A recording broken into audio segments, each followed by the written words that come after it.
নাম বলছিলেন আপনার? আলেয়া। আলেয়া আক্তার। শুরু করেন আপনি ছোটবেলা থেকে, যেখান থেকে মনে আছে আপনার। আমার জন্ম ঢাকাতে। আচ্ছা। ঢাকাতে আমরা 5 ভাই বোন।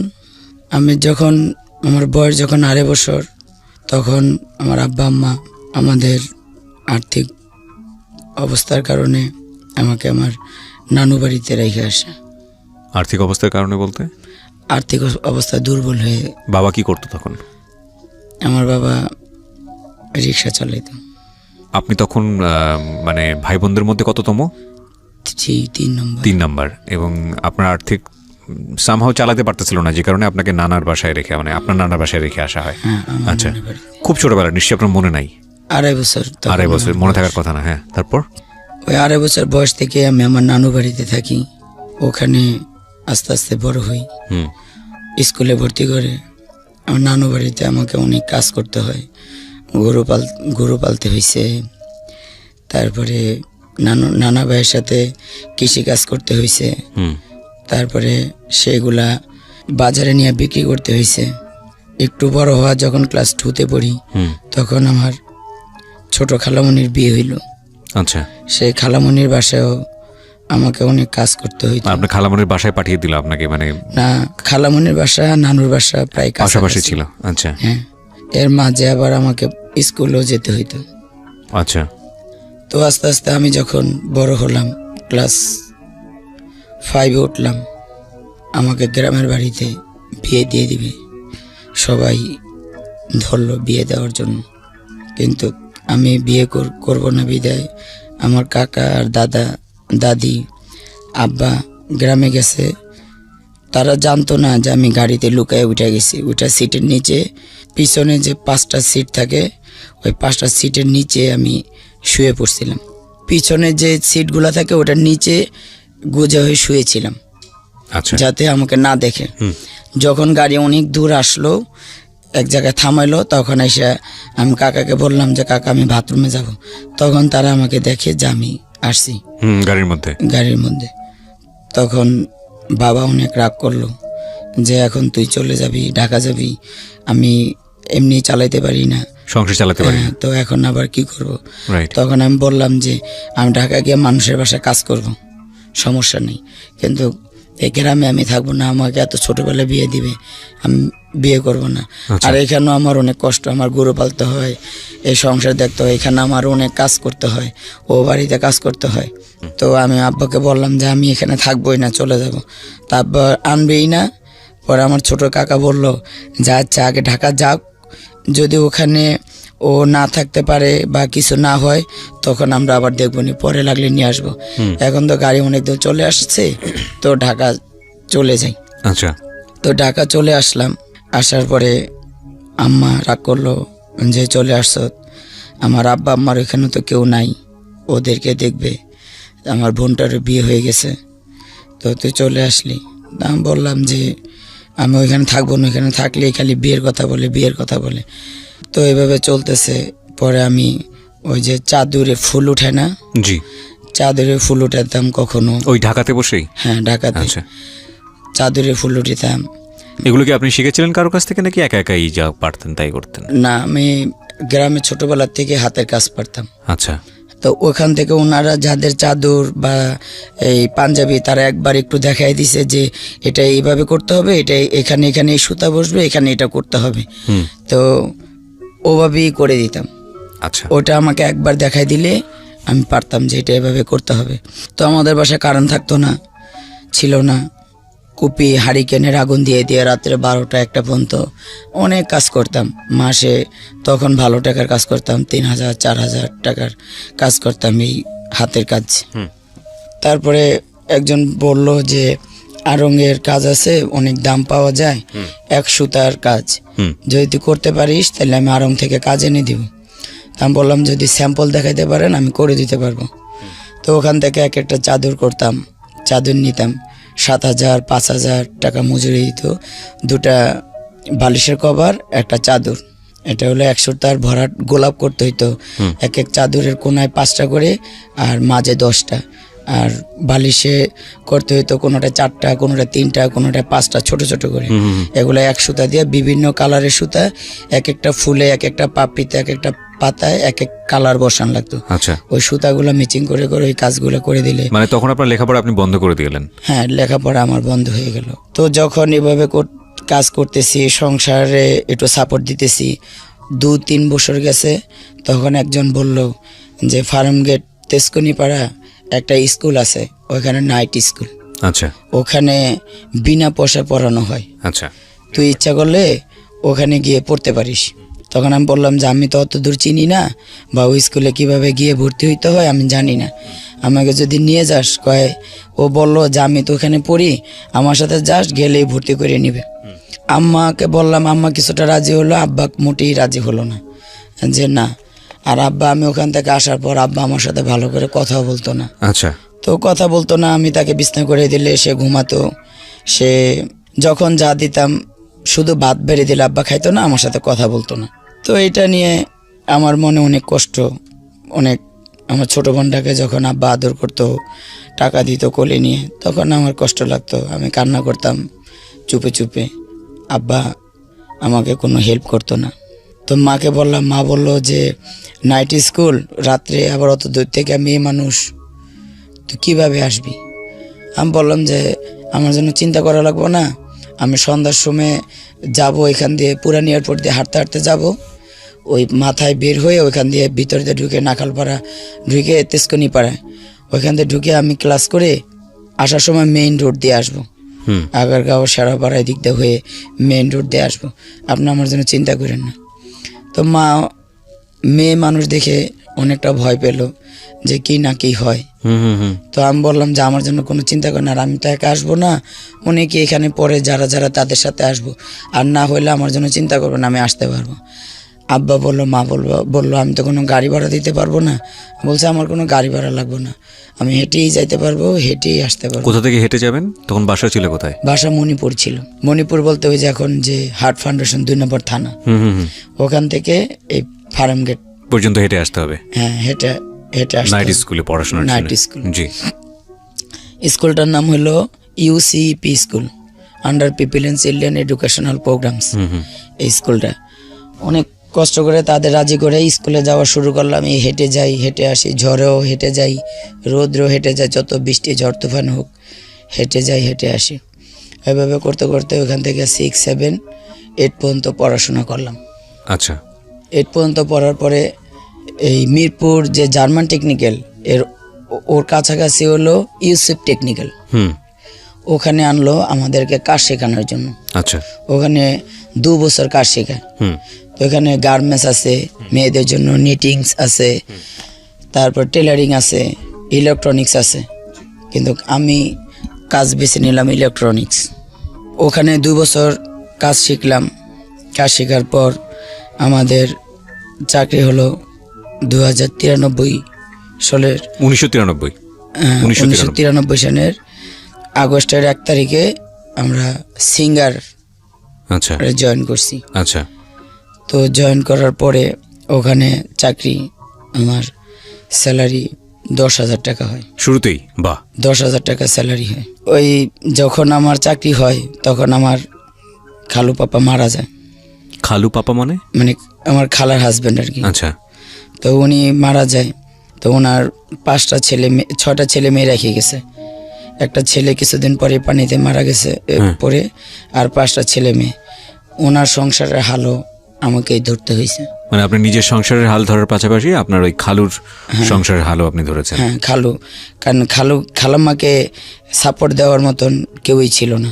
আমার নানারও তো ওরকম কোনো ইনকাম ছিল না, ওনার সাংসারিক যা আসতো তা দিয়ে তাদের চলতো।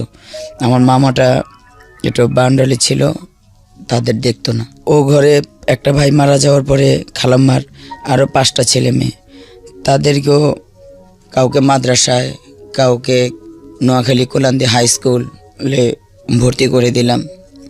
তাদেরকে পড়াশোনা করাই, বাবা মাকে চালাই, এদিকে নানা নানুকেও কিছু মাঝে মাসে হেল্প করি।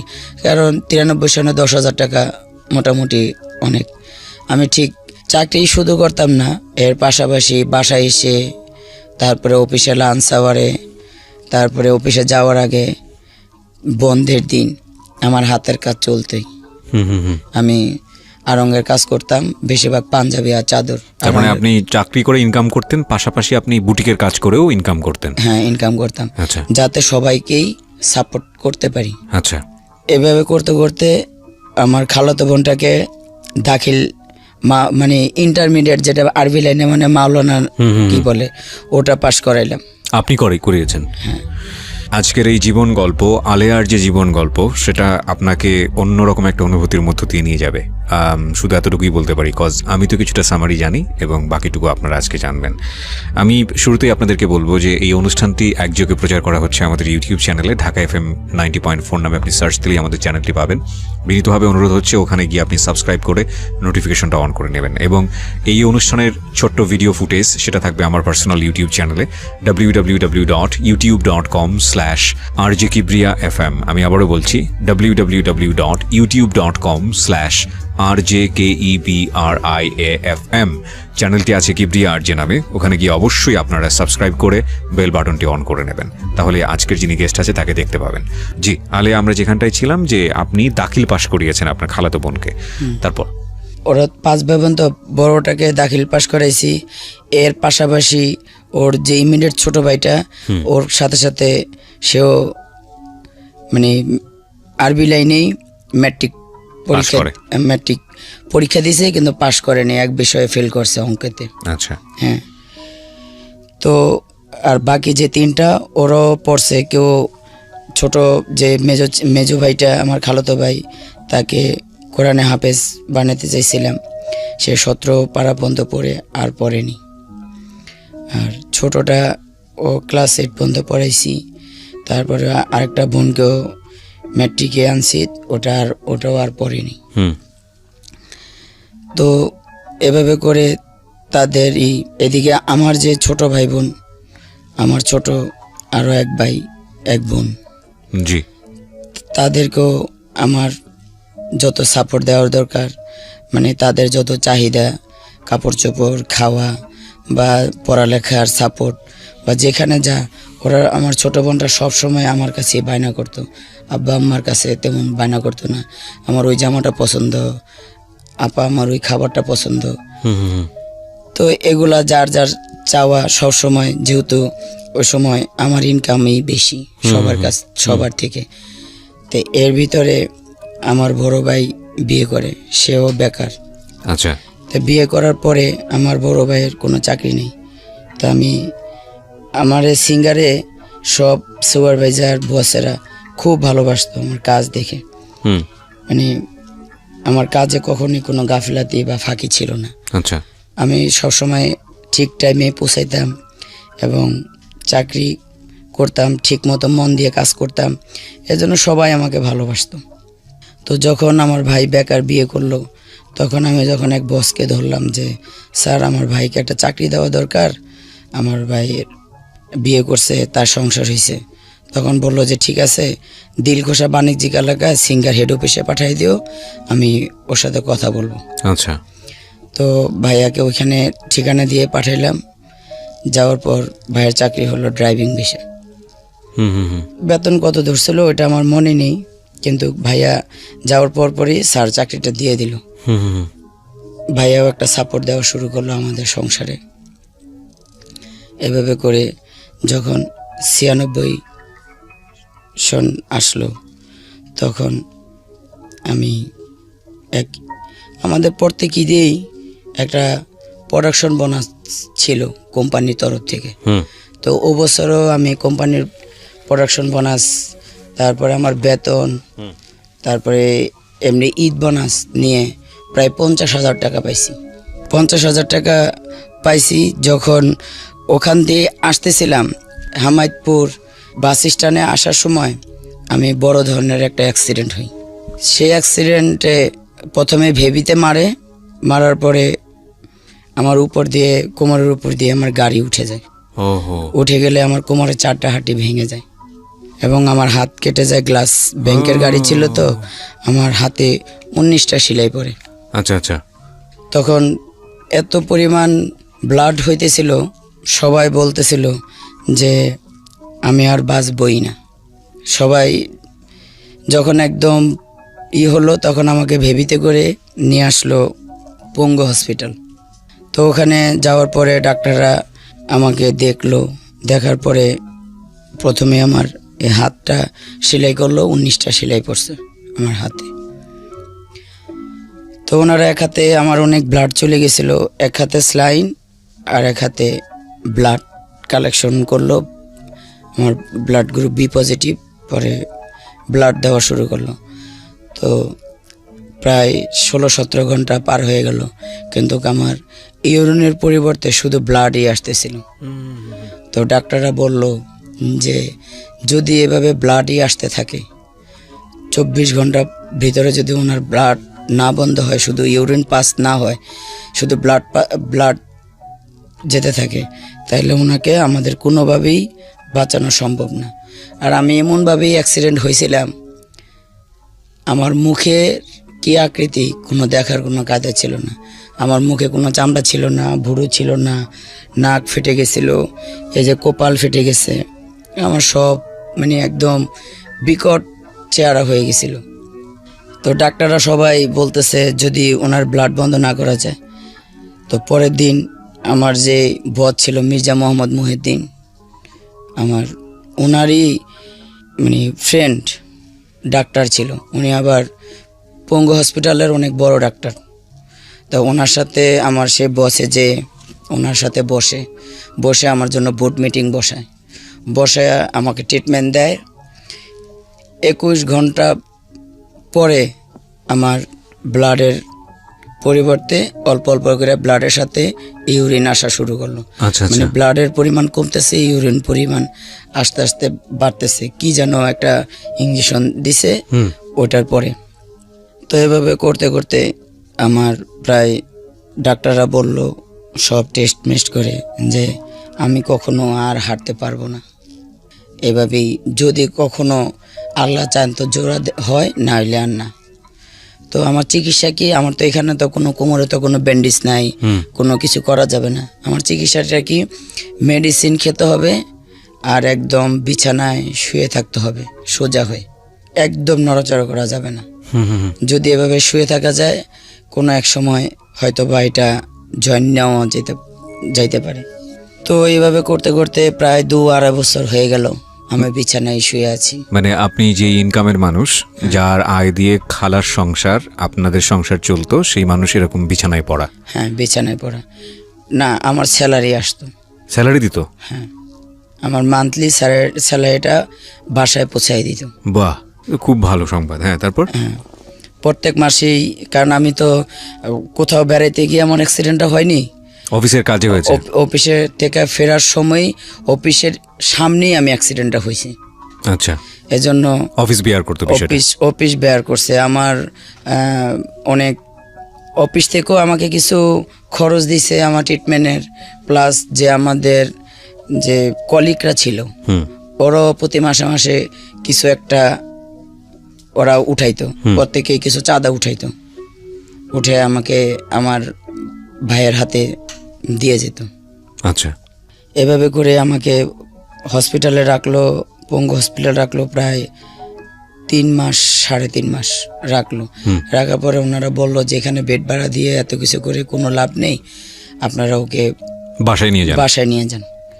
তো বাসায় অ্যাম্বুলেন্সে করে আমাকে বাসায় নিয়ে আসলো। আপনি কি বিছানায় একদম একেবারেই শোয়া থাকতেন, কোনো প্রকার নড়াচড়া কিচ্ছু করতে পারতেন না? না, আমাকে বেডে কেউ যদি আমাকে পায়খানা প্রস্রাব করাইতো তাহলে আমি করতে পারতাম, না হলে করতে পারতাম না। মানে কেউ কারো স্বর্ণাপন্ন না হলে আমি 1 গ্লাস পানি ধরেও খেতে পারতাম না। মাই গুডনেস, 2-2.5 বছর এইভাবে?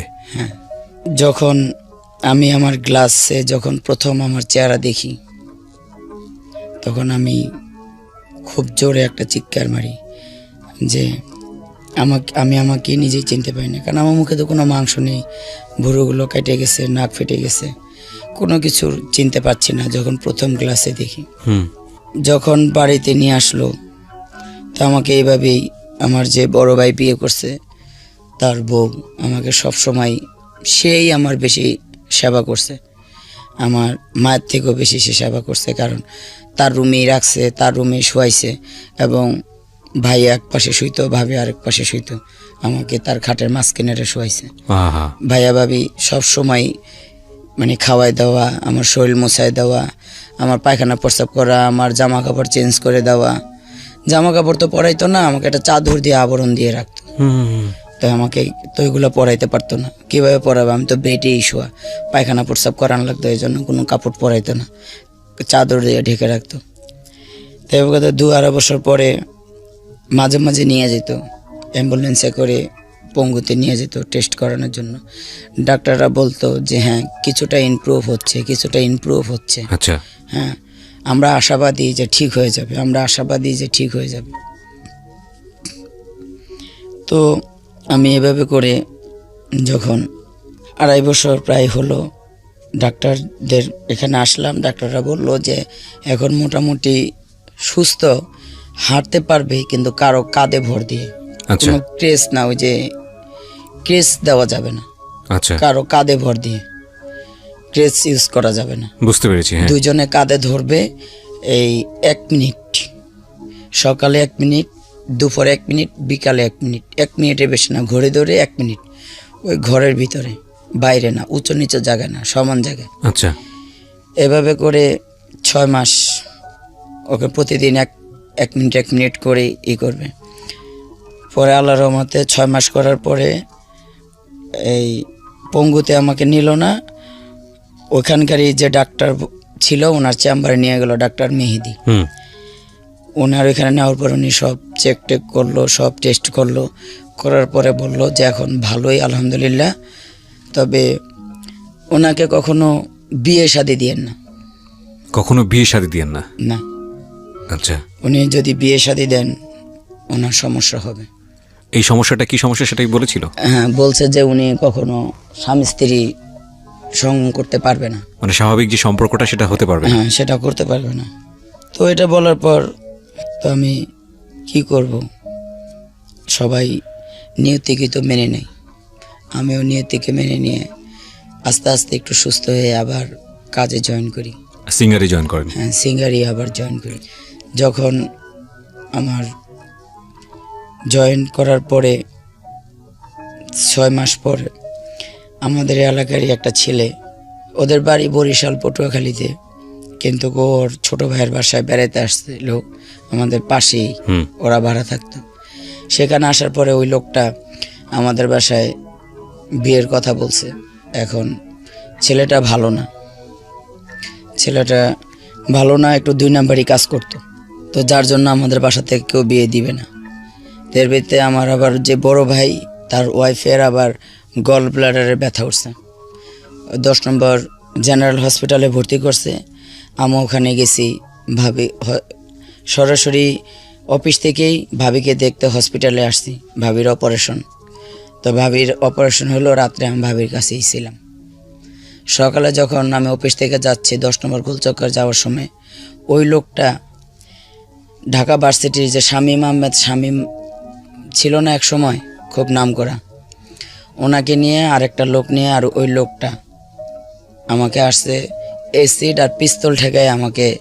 আগে, এখন তো মিশুক চাল, আগে ভেবি ট্যাক্সি চলতো না, হুম, হুম, সেই ভেবি ট্যাক্সিতে করে আমাকে দুই দিকে দুজনে ধরে উঠায় নিয়ে গেল একদম নারায়ণগঞ্জ। আপনাকে নিয়ে গেল? হ্যাঁ, নারায়ণগঞ্জ নিয়ে গেল এক মহিলা মাস্তানের বাসা, ওই মহিলাও মাস্তান। ওইখানে নিয়ে যাওয়ার পরে ওরা আমার সাথে অনেক করে জোর করে এক কাজী এনে কাজীর মাথায় পিস্তল ঠেকাইয়া, তো আমি তো হাউমাউ করে চিৎকার পেরে কাঁদতেছি, আমি বাড়িতে যাব, বাড়িতে যাব। আপনি বলতেছিলেন ওই সময় যে আপনার এমন কিছু শারীরিক সমস্যা আছে যেখানে সব বলছি, বিশ্বাস করে না? না, বিশ্বাস করেনি। বিশ্বাস করছে, বলছে অ্যাক্সিডেন্ট হয়েছে, ভালো হয়ে গেছে, এটা কোনো সমস্যা না। পরে ও নিয়ে গেল, বলল যে, ও বলতো যে আমি মনে মনে এরকম একটা সুন্দর লম্বা চূড়া এরকম একটা মেয়ে খুঁজছি। আমার তো অবশ্যই এখন আমার গায়ের রং কালো হয়ে গেছে, আমি একদম হলুদ ফর্সা ছিলাম, অনেক সুন্দর ছিলাম। তো ছেলেটার নাম কি ছিল? হ্যাঁ, ছেলেটার নাম কি ছিল? ছেলেটার নাম ছিল রফিকুল ইসলাম সবুজ। সবুজ, আচ্ছা, তারপর?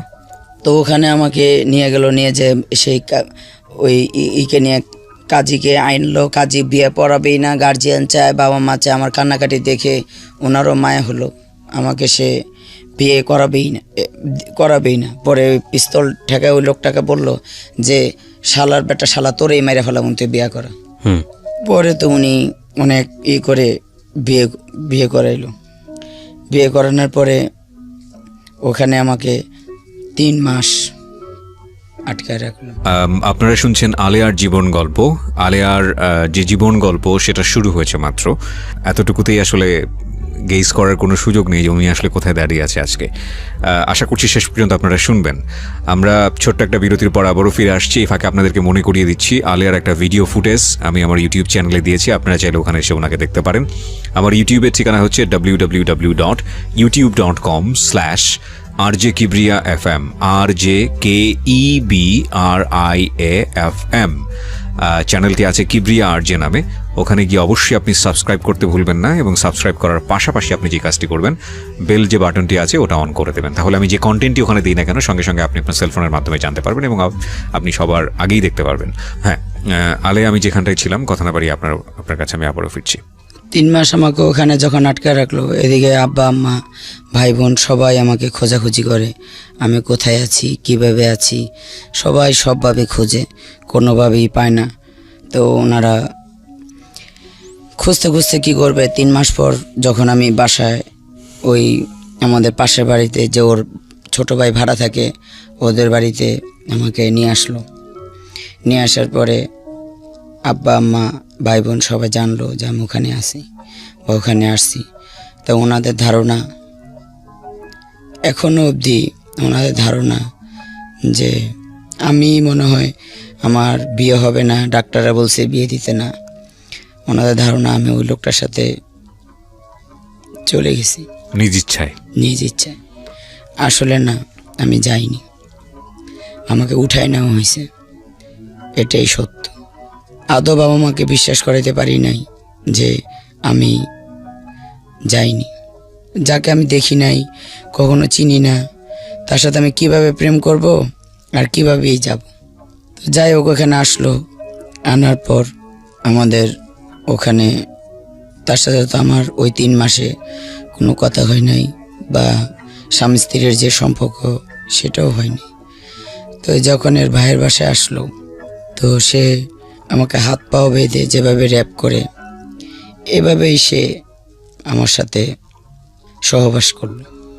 তো সহবাস করার সময় আমার অনেক ব্লিডিং হইতেছিল। তো তখন তার ছোটো ভাইয়ের বউকে আর ছোটো ভাইকে ডাকলো। পরে আমাকে হসপিটালে নিয়ে গেল। হসপিটালে আমার যে আগে অ্যাক্সিডেন্ট হয়েছে বা ডাক্তার বিয়ে করতে না করছে, এগুলো কিছুই বলেনি। বলল যে ফার্স্ট টাইম তো, তাই এই অবস্থা। তো ওনারা মেডিসিন দিল, প্রায় 7-8 দিন পর ভালো হয়ে গেল। তো এখানে উনি আমাকে রাখলো না, আর আমিও আর আমার জবে ফিরে যেতে পারলাম না। উনি আমাকে এখান থেকে নিয়ে গেল সে বরিশাল। তো মানে বাবা মাও তখন আপনাকে কোনো সাপোর্ট দিচ্ছে না? না, বরিশাল নিয়ে গেল। তো বরিশাল নিল, ওখান থেকে ও আমাকে সবসময় চোখে চোখে রাখে। যখনই আমি বলি চলে যাব, তখন ও বলে যে আমার বড় ভাইয়ের একটা মেয়ে হয়েছে, স্বর্ণালী। তো বলে যে তোমার ভাইয়ের মেয়েটারকে আমি চুরি করে নিয়ে বিক্রি করে দেব যদি তুমি চলে যাও। হ্যাঁ, আর তোমার যে ভাই, সে তো আমাদের এখান দিয়ে, আমাদের আড্ডাখানার এখান দিয়ে যায়, তো ওখান দিয়ে ও ধরে ওর পাও 2টা কেটে দেব। মানে ও কি খুব মাস্তান ছিল? ডাক সাইডে মাস্তান ছিল। আচ্ছা। ও সব রেকর্ডই খারাপ ছিল, কোনো রেকর্ডই ওর ভালো ছিল না। ও নেশা করতো, হিরোইন খাইতো, ছিনতাই করতো, সব ধরনের খারাপিও ছিল। শুধু আপনি সুন্দর দেখতে, এই কারণে সে তার চোখে পড়েছেন, যে কারণে সে এই কাজটা করেছে। জি, এটা বলার কোনো মানে আমি অস্বীকার করছি না যে ভদ্রমহিলা কত সুন্দর ছিলেন ওই সময়টাতে। মাশাআল্লাহ, আল্লাহ প্রত্যেকটা মানুষকে সুন্দর করে তৈরি করেছেন, এ ব্যাপারে কোনো সন্দেহ নেই। আপনি আমার 8 মাস আগের পিক দেখলে এখন চিনবেন না। এবং ভদ্রমহিলা আসলেই অনেক বেশি সুন্দর। তার একটা উদাহরণ আছে, এবং আপনারা যারা যদি ইউটিউবে আসেন তাহলে দেখলে বুঝবেন। আজকে ওনার গল্পের কোনো একটা পর্যায়ে ওনার মেয়ে আজকে এখানে যুক্ত হবে। উনি মাত্র ইন্টারমিডিয়েটে পড়ছে, এবং ওনার মেয়েকে দেখলে কিছুটা টাচ পাওয়া যায়, কারণ ওনার চেহারার আদলে ওনার মেয়ের চেহারা, এবং মাশাআল্লাহ শি ইজ রিয়েলি বিউটিফুল। এবং আপনি চিন্তা করে দেখেন এই রকম সুন্দর একটা মেয়ে যে গার্মেন্টসে কাজ করছে ওই সময়, ওনার মেয়েকে দেখলেও যদি আপনি কিছুটা টাচ মানে আঁচ করতে পারবেন যে ওনার সৌন্দর্যের ব্যাপারটা, সে এরকম একটা মাস্তানের চোখে পড়েছে, এবং তাহলে কি হতে পারে। তো আমি যেটা বলছিলাম যে ভিডিও ফুটেজটা শুধু আমার ইউটিউব চ্যানেলে থাকবে, আপনারা চাইলে ওখানে এসে দেখতে পারেন। ইউটিউবের ঠিকানা হচ্ছে www.youtube.com/rjkebria.fm। আমি আবারও বলছি www.youtube.com/rjkebria.fm। মানে আমি যেটা বলতে চাচ্ছি, ওনার মেয়েকে দেখলে আপনি আজ করতে পারবেন যে উনি আসলে ওই বয়সে কতটা সুন্দর ছিলেন। জি, তারপরে উনি মেরে ফেলার হুমকি দিচ্ছে। হ্যাঁ, উনি আমাকে বরিশাল নিয়ে গেল। তো সেখানে আমাকে রাখলো। আমি যখনই বলি চলে যাব, তখনই উনি আমাকে এই হুমকি দেয়। ওনার গ্রামের বাড়ি বরিশাল, ওখানে তো আমাকে কেউই চিনে না। আমি ওনার সুবাদে তো গেছি। জি। তো উনি করে কি, ওখানে গিয়ে উনি তো বিভিন্ন নেশাপানি করে, তারপরে জুয়াও খেলে।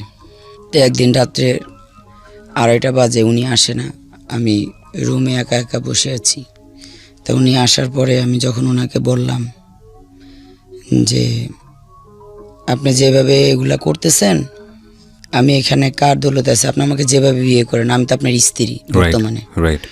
তো আপনি একে খারাপ কাজ করেন। আমি আপনাকে বলছি চলেন আমরা গার্মেন্টসে চাকরি করি, বা আমি যে সিঙ্গার চাকরি করতাম, আমার সিঙ্গার চাকরি করতাম, এটা গার্মেন্টস না, এটা সিঙ্গার ইলেকট্রনিক্স, যেটা কালার টেলিভিশন বিসিটি আগে হইতো, বিসিপি, সেটাই আমি বানাইতাম। কালার টেলিভিশন, কালার সেট করা, তারপরে পার্টস করা, তারপরে মানে আমরা যে টিভিটাই তৈরি করতাম, জি, ওইটাতে আমি চাকরি করতাম, এটা গার্মেন্টস না। হ্যাঁ, তো ওকে বলতাম যে চলো আমরা তোমাকে একটা গার্মেন্টস, আপনাকে একটা গার্মেন্টসে ঢুকিয়ে দেবো, আর আমি যাই দেখবো আমার ওই চাকরিটা আছে কিনা, যদি না থাকে তাহলে আমরা দুজনেই গার্মেন্টস চাকরি করবো। চলো, কে খারাপ পথ চায়, সবাই ভালো পথ চায়, ভালোটা চায়। তো এইভাবে করে উনি কোনোভাবেই বুঝতো না। তো একদিন রাত্রে এরকম 2:30-3টা বাজে, আমার কাছে অনেক অস্থির লাগতেছিল। তো যখন অস্থির লাগতেছিল আমি বসেছিলাম। তো আমার যে কেমন লাগতেছিল আমি বলতে পারতেছিলাম না। যখন উনি আসলো, ওনাকে আমি একটু রাগ হয়ে বললাম যে আপনার এখানে আসছি, সবাই ঘুমিয়ে আসছে, আমি আপনার জন্য বসে আসছি, আমার শরীরটাও ভালো লাগতেছে না। কেন লাগতেছে না আমি বলতে পারতেছি না, আমি আর শরীর অনেক খারাপ। তো ওনাকে এরকম 2-3 বার যে আপনি তাস খেলেন, এটা করেন, জুয়া খেলেন, অথচ আপনার স্ত্রীর সম্পর্কে আপনার কোনো খবর নেন, এইভাবে কি আপনি রাতের পর রাত। উনি করলো কি, একটা লাঠি আর একটা কাঁচি, ওই যে এই গরুর ঘাস কাটে না, সে কাঁচি আর লাঠি, আগে প্রথমে কতক্ষণ লাঠি দিয়ে আমাকে ইচ্ছা মতন বাইরে এলো, সেই লাঠিটা ভেঙে গেল। ভেঙে যাওয়ার পরে ওনার হাতের কাছে একটা কাঁচি পেয়েছে টেবিলের উপরে, মনে হয় আমার ভাসুর বা কেউ গরুর ঘাস কেটে এনে ওইখানে রাখছে। সে ওইটা দিয়ে আমাকে পিটানো শুরু করলো। এমনভাবে পিটাইতেছে, পাশের রুম থেকে পাশের অন্য চাচা শ্বশুর, চাচা দেবররা, তারা ঘুম ভেঙে দরজা বাড়িতেছিল, কি হয়েছে রে, কি হয়েছে। তো উনি আমাকে এমনভাবে মারলো, আমার পুরা শরীর দিয়ে ওই কাচির যে আল ধারগুলো আমার পিঠে, শরীরে, ঘাড়ে, মুখে, হাতের বিভিন্ন জায়গায় লেগে কেটে রক্ত ছিঁড়ছিড় করে পড়তেছিল। তো আমার বড় ভাসুরের ওয়াইফ আসলো, ভাসুর আসলো, এসে এরে দৌড়ান দিল, বের হয়ে গেল। পরে আমাকে বিভিন্ন জায়গায় মলম টলম দিয়ে এগুলো ভালো করলো। তো ওখানে থাকতে থাকতে কিছুদিন, অনেক দিন, প্রায় 3-5-6 মাস পরে আমার মনে হলো যে আমার বাচ্চা কনসেপ্ট করছে। আচ্ছা। তো আমি আমার বড় যাকে বললাম যে বুয়া আমার জানি কেমন লাগে। তো বললো যে কেমন লাগে, আমি জানি না, আমার শরীরে একটু সমস্যা দেখা দিছে। তো উনি একটা ডাক্তারের কাছে আমার যা নিয়ে গেল, আমার হাজব্যান্ডকে বললো, আমার হাজব্যান্ড নিল না। আমার বাসুর আমার যাকে বললো যে তুমি নিয়ে যাও। পরে আমার যা আমাকে নিয়ে গেল, নিয়ে যাওয়ার পরে ইউরিন টেস্ট করার পরে ধরা পড়লো যে আমার বাবু পেটে। এই বাবু পেটে আমার আসলো। আসার পরে যখন বাবুর বয়স, পেটের বয়স 8 মাস, তখন আমি ঢাকা আসি। কেন আসেন? বাচ্চা ডেলিভারির জন্য। আচ্ছা। আম্মুর বাসায় আসি। আম্মু উঠতে দিল না, কিন্তু আমি ওর এক আমার মামা শ্বশুরের বাসায় আর কি উঠি, আমার আম্মুর বাসার কাছাকাছি।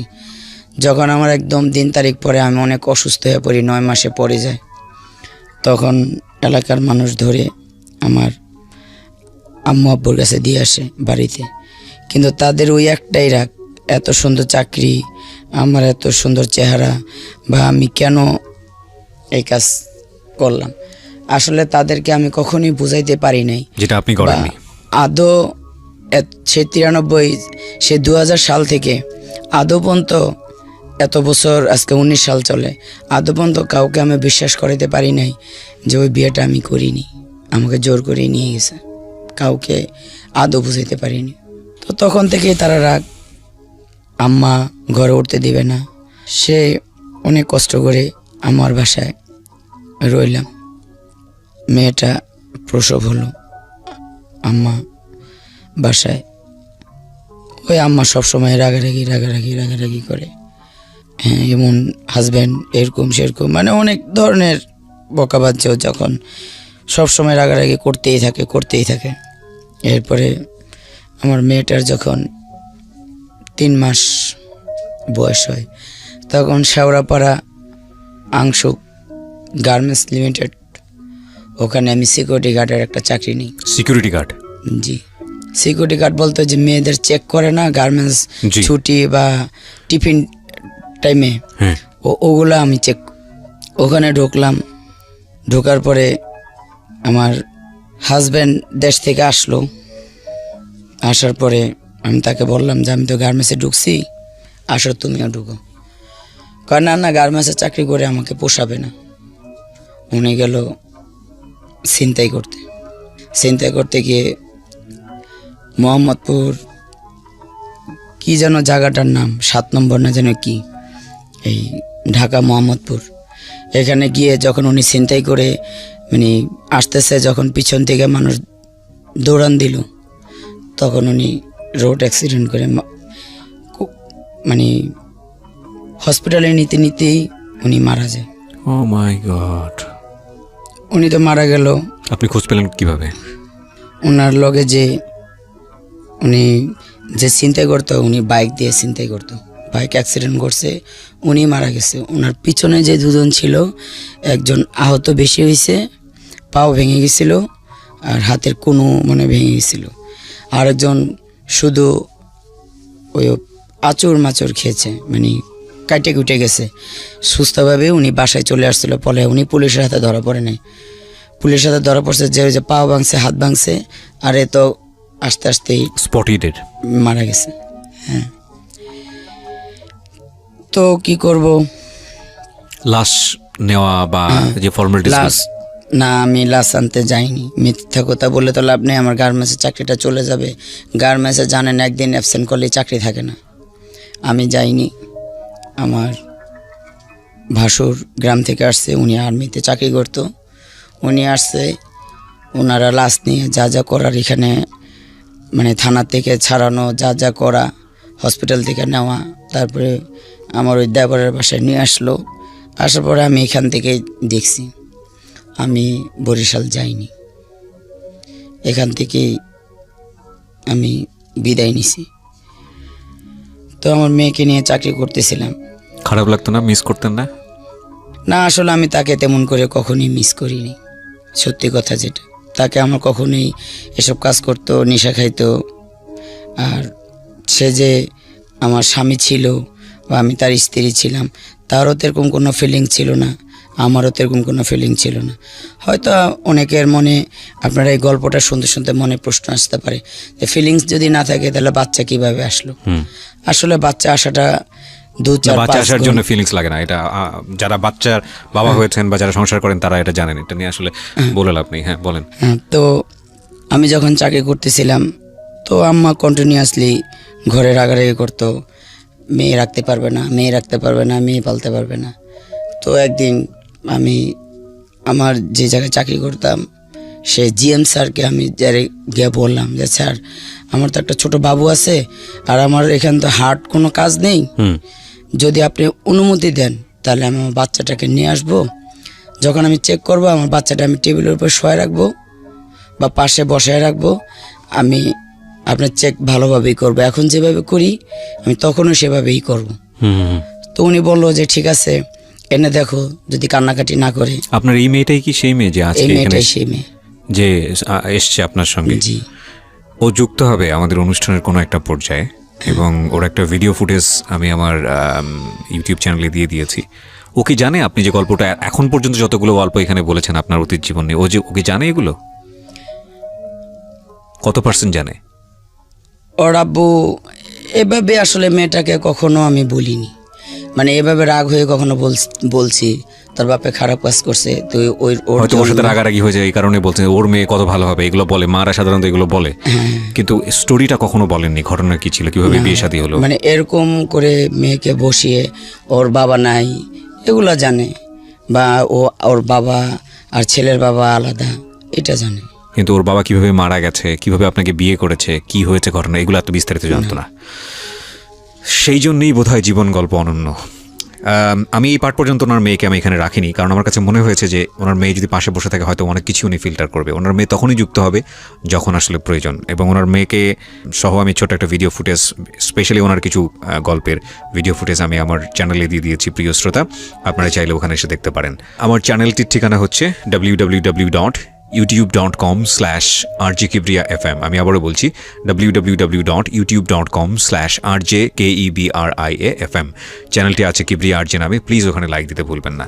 তারপর তো জেমসের কাছে রিকোয়েস্ট করার পরে উনি রাখলো যে ঠিক আছে, বাচ্চা যদি বেশি বিরক্ত করে তখন চাকরি করতে পারবেন না, আর যদি বিরক্ত না করে তাহলে আমাদের কোনো সমস্যা নেই। তো পরের দিন থেকে বাবুকে নিয়ে গেলাম। তো বাবুকে নিয়ে গেলে বাবুটা তো অনেক সুন্দর ছিল, মার্শাল্লাহ দিলে অনেক কিউট ছিল। ও দেখা যেত যখন আমি চেকের টাইম হইতো তখন অন্য সিকিউরিটি বা অন্য ছেলেরা ওকে কোলে নিয়ে বাইরে নিয়ে যেত। তো ওই সময় আমি চেক করতাম, গার্মেন্টসে যারা চাকরি করতো সব ছেলেরাই আমাকে বড় আপু ডাকতো, তো সবাই আমার বাবুটাকে আদর করতো, বাইরে নিয়ে যেত। ছোট ছিল, 3-4 মাস বয়স। তো এভাবে করতে করতে যখন আমার বাবুর বয়স 6 মাস হলো, আমি চাকরি করতেছি। তো একদিন আম্মার সাথে আমার একটু রাগারাগি হলো, ওই সেই একই সমস্যা, এরকম বিয়ে করলাম কেন, এরকম হলো কেন, মানে সে একই সমস্যা। চাকরি করতাম, ভালো ছিল, যা অভাব অনটন থাকলে সংসারে যা হয়। তো এভাবে করতে আম্মুর সাথে রাগ করে আমি বাসা থেকে ভোরবেলা বের হয়ে যেতেছিলাম। আমাদের এলাকার এক হুজুর, উনি নামাজ পড়ে বের হচ্ছে, তখন ওনাকে কাকা ডাকতাম। উনি বলল যে কই যাস মা এত সকালে? আমি বলি কই যাই, এই মরতে যাইতেছি। মানে কি, মানে প্ল্যান ছিল মারা যাবেন এরকম কোনো প্ল্যান ছিল নাকি? পরে ফজর নামাজের সময় তখনও ভালো করে পৃথিবী ফর্সা হয়নি, অন্ধকারই আছে। আমি আমার মেয়েটাকে কোলে নিয়ে যাচ্ছি, তখন গাউসিয়া মসজিদ থেকে ওই হুজুর বের হয়ে বলতেছে কই যাস মা এত সকালে? আমাকে মরতে যাই। তোরও বোকা ফাইজলামি করিস না। আমি ওই না কাকা, সত্যি সত্যি মরতে যাইতেছি। এখন সকালবেলা অনেক জোরে ট্রাক চলে, ট্রাকের নিচে মাথা দিয়ে 2 মাঝি মরে যাব। তো কাকা মাথায় আমার হাত বুলিয়ে বলতেছে বুঝছি ভাবি রাগ করছে না, আমার মার কথা বললো। চিন্তা আপনাদেরকে আগে থেকে? হ্যাঁ চিনি। তো কাকা আমাকে জোর করে তাদের বাসায় নিয়ে গেল। এর ভিতরে কাকা বলতেছে যে আমার কাছে একটা লোক আছে, তোরে বিয়ে দিয়ে দিই, সে বিয়ে করবে, তার ওয়াইফ অসুস্থ প্রায় দীর্ঘ 10 বছর ধরে। আচ্ছা, এই ইমামই বলতেছে আপনাকে এটা? হ্যাঁ। আচ্ছা, তো এখন তুই কি তাকে বিয়ে করবি? বিয়ে তো করতে হবে, এভাবে তার একা থাকতে পারবো না, আর কতদিন এভাবে একা থাকবো, বাচ্চাটাকেও মানুষ করতে হবে। পরে লোকটাকে ফোন করলো, লোকটা বলল যে আমার তো আজকে উনি বিদেশ লোক পাঠাইতো তখন, আমি তো অনেকগুলো লোক বিদেশ যাবে, আজকে আমার ফ্লাইট আছে, আমার আস্তে আস্তে আসর হবে। উনি ওনার নিজের প্রাইভেট কার চালাই আসলো। তো আসার পরে উনি আমাকে দেখলো, আমাকে দেখে ওনার পছন্দ হইলো। পরে আমি ওনাকে বললাম যে আমি তো শুনছি আপনার, আমাকে ওই কাকা যা বললো আর কি, তা আমি ওনাকে তাই বললাম যে আমি তো শুনছি যে আপনার ওয়াইফ নাকি অনেক সুন্দরী, আপনার ছেলে একটা মেয়ে, অনেক সুখী পরিবার, আপনার ইব্রাহিমপুরে বাড়ি আছে, 10 নম্বর রোডে গাড়ি আছে, নিজে প্রাইভেট কারে চলাফেরা করেন, তো আবার কেন বিয়ে করবেন? তো উনি বলল যে আমার স্ত্রী আজকে 10 বছর ধরে অসুস্থ, আমি অনেক দিন ধরে মেয়ে খুঁজি, কিন্তু ভালো মেয়ে সেরকম পাই না। তো আমি বললাম যে আপনার স্ত্রী যে অসুস্থ সেটা কি, সেটা প্রমাণ কি? তো উনি বলল যে আমার স্ত্রী যে অসুস্থ একটা কাগজ বের করে দিল, ওনার স্ত্রীর সিগনেচার একটা সাদা কাগজের উপরে ওনার স্ত্রী ওনাকে বিয়ে করার জন্য অনুমতি দিছে, এরকম একটা কাগজ আছে। যদি উনি আমাদের সংসারে চলার পরে যদি কোনো সমস্যা হয়, মানে বিভিন্ন কিছু লিখে উনি ওই কাগজটা আমাকে শো করলো। তা উনি আমাকে বলল যে আমাকে সে প্রশ্ন করলো যে তোমার কি দাবি? আমি বললাম আমার এমন কোনো চাহিদা নাই, আপনি যেখানেই রাখেন আমাকে 4টা ডাল ভাত দিলে চলবে, আর আমার এই মেয়েটাকে তার পড়ালেখা, তার বিবাহ, যেখানে যা করার সেটা আপনাকেই করতে হবে। বললো যে এটা কোনো সমস্যা না, এটা আমি মেনে নিছি। আমাকে আপনি যদি এটা মেনে নেন তাইলে আমি আপনাকে বিয়ে করব। আপনি না, যে কেউ আমার এই মেয়েটাকে মেনে নেবে আমি তাকেই বিয়ে করব। এদিকে আমার ভাই, আমি জানতাম না, আমার ভাই আমার জন্য একটা বিয়ে ঠিক হয়ে গেছে কোন নেবির সাথে। তো ভাই আবার ঝালকাঠি গেছে তার ওয়াইফকে নিয়ে, আমার ভাইয়ের শ্বশুর বাড়ি ঝালকাঠি। তো ভাই আবার এটা কাউকেই বলে যায়নি যে আমার বিয়ে ঠিক করে গেছে, এসে বিয়ে দিবে বা কিছু, তো এটা জানতাম না। তো ভাই আমার এখানে উনি যখন মাগরিবের পরে আবার আসলো, তো উনি আবার বলল যে আমি মেয়েটাকে আরেকবার দেখব, আমার কথা বলল। তো আমি গেলাম, যাওয়ার সময় আমার বোনটাকে নিয়ে গেলাম, যে বোনটা আজকে আসলো, আমরা তো 2টাই বোন, এই বোনটাকে নিয়ে গেলাম। তো উনি মার্কেট করে নিয়ে আসলো শুক্রবার দিন, জুম্মার নামাজের পর ওনার সাথে আমার বিয়ে হলো। আচ্ছা, ওনার ফ্যামিলির দিক থেকে কেউ ছিলেন নাকি না, শুধু কেউই উনি? ছিল না, শুধু উনি? আমার ফ্যামিলির দিক থেকে কেউ ছিল না, খালি ছোট বোনটা ছিল। আচ্ছা মা বাবা বা ভাই বোন কেউই ছিল না, শুধু ছোট আমার বোনটাই ছিল, আচ্ছা। আর কেউই ছিল না। তো বিয়ে হলো।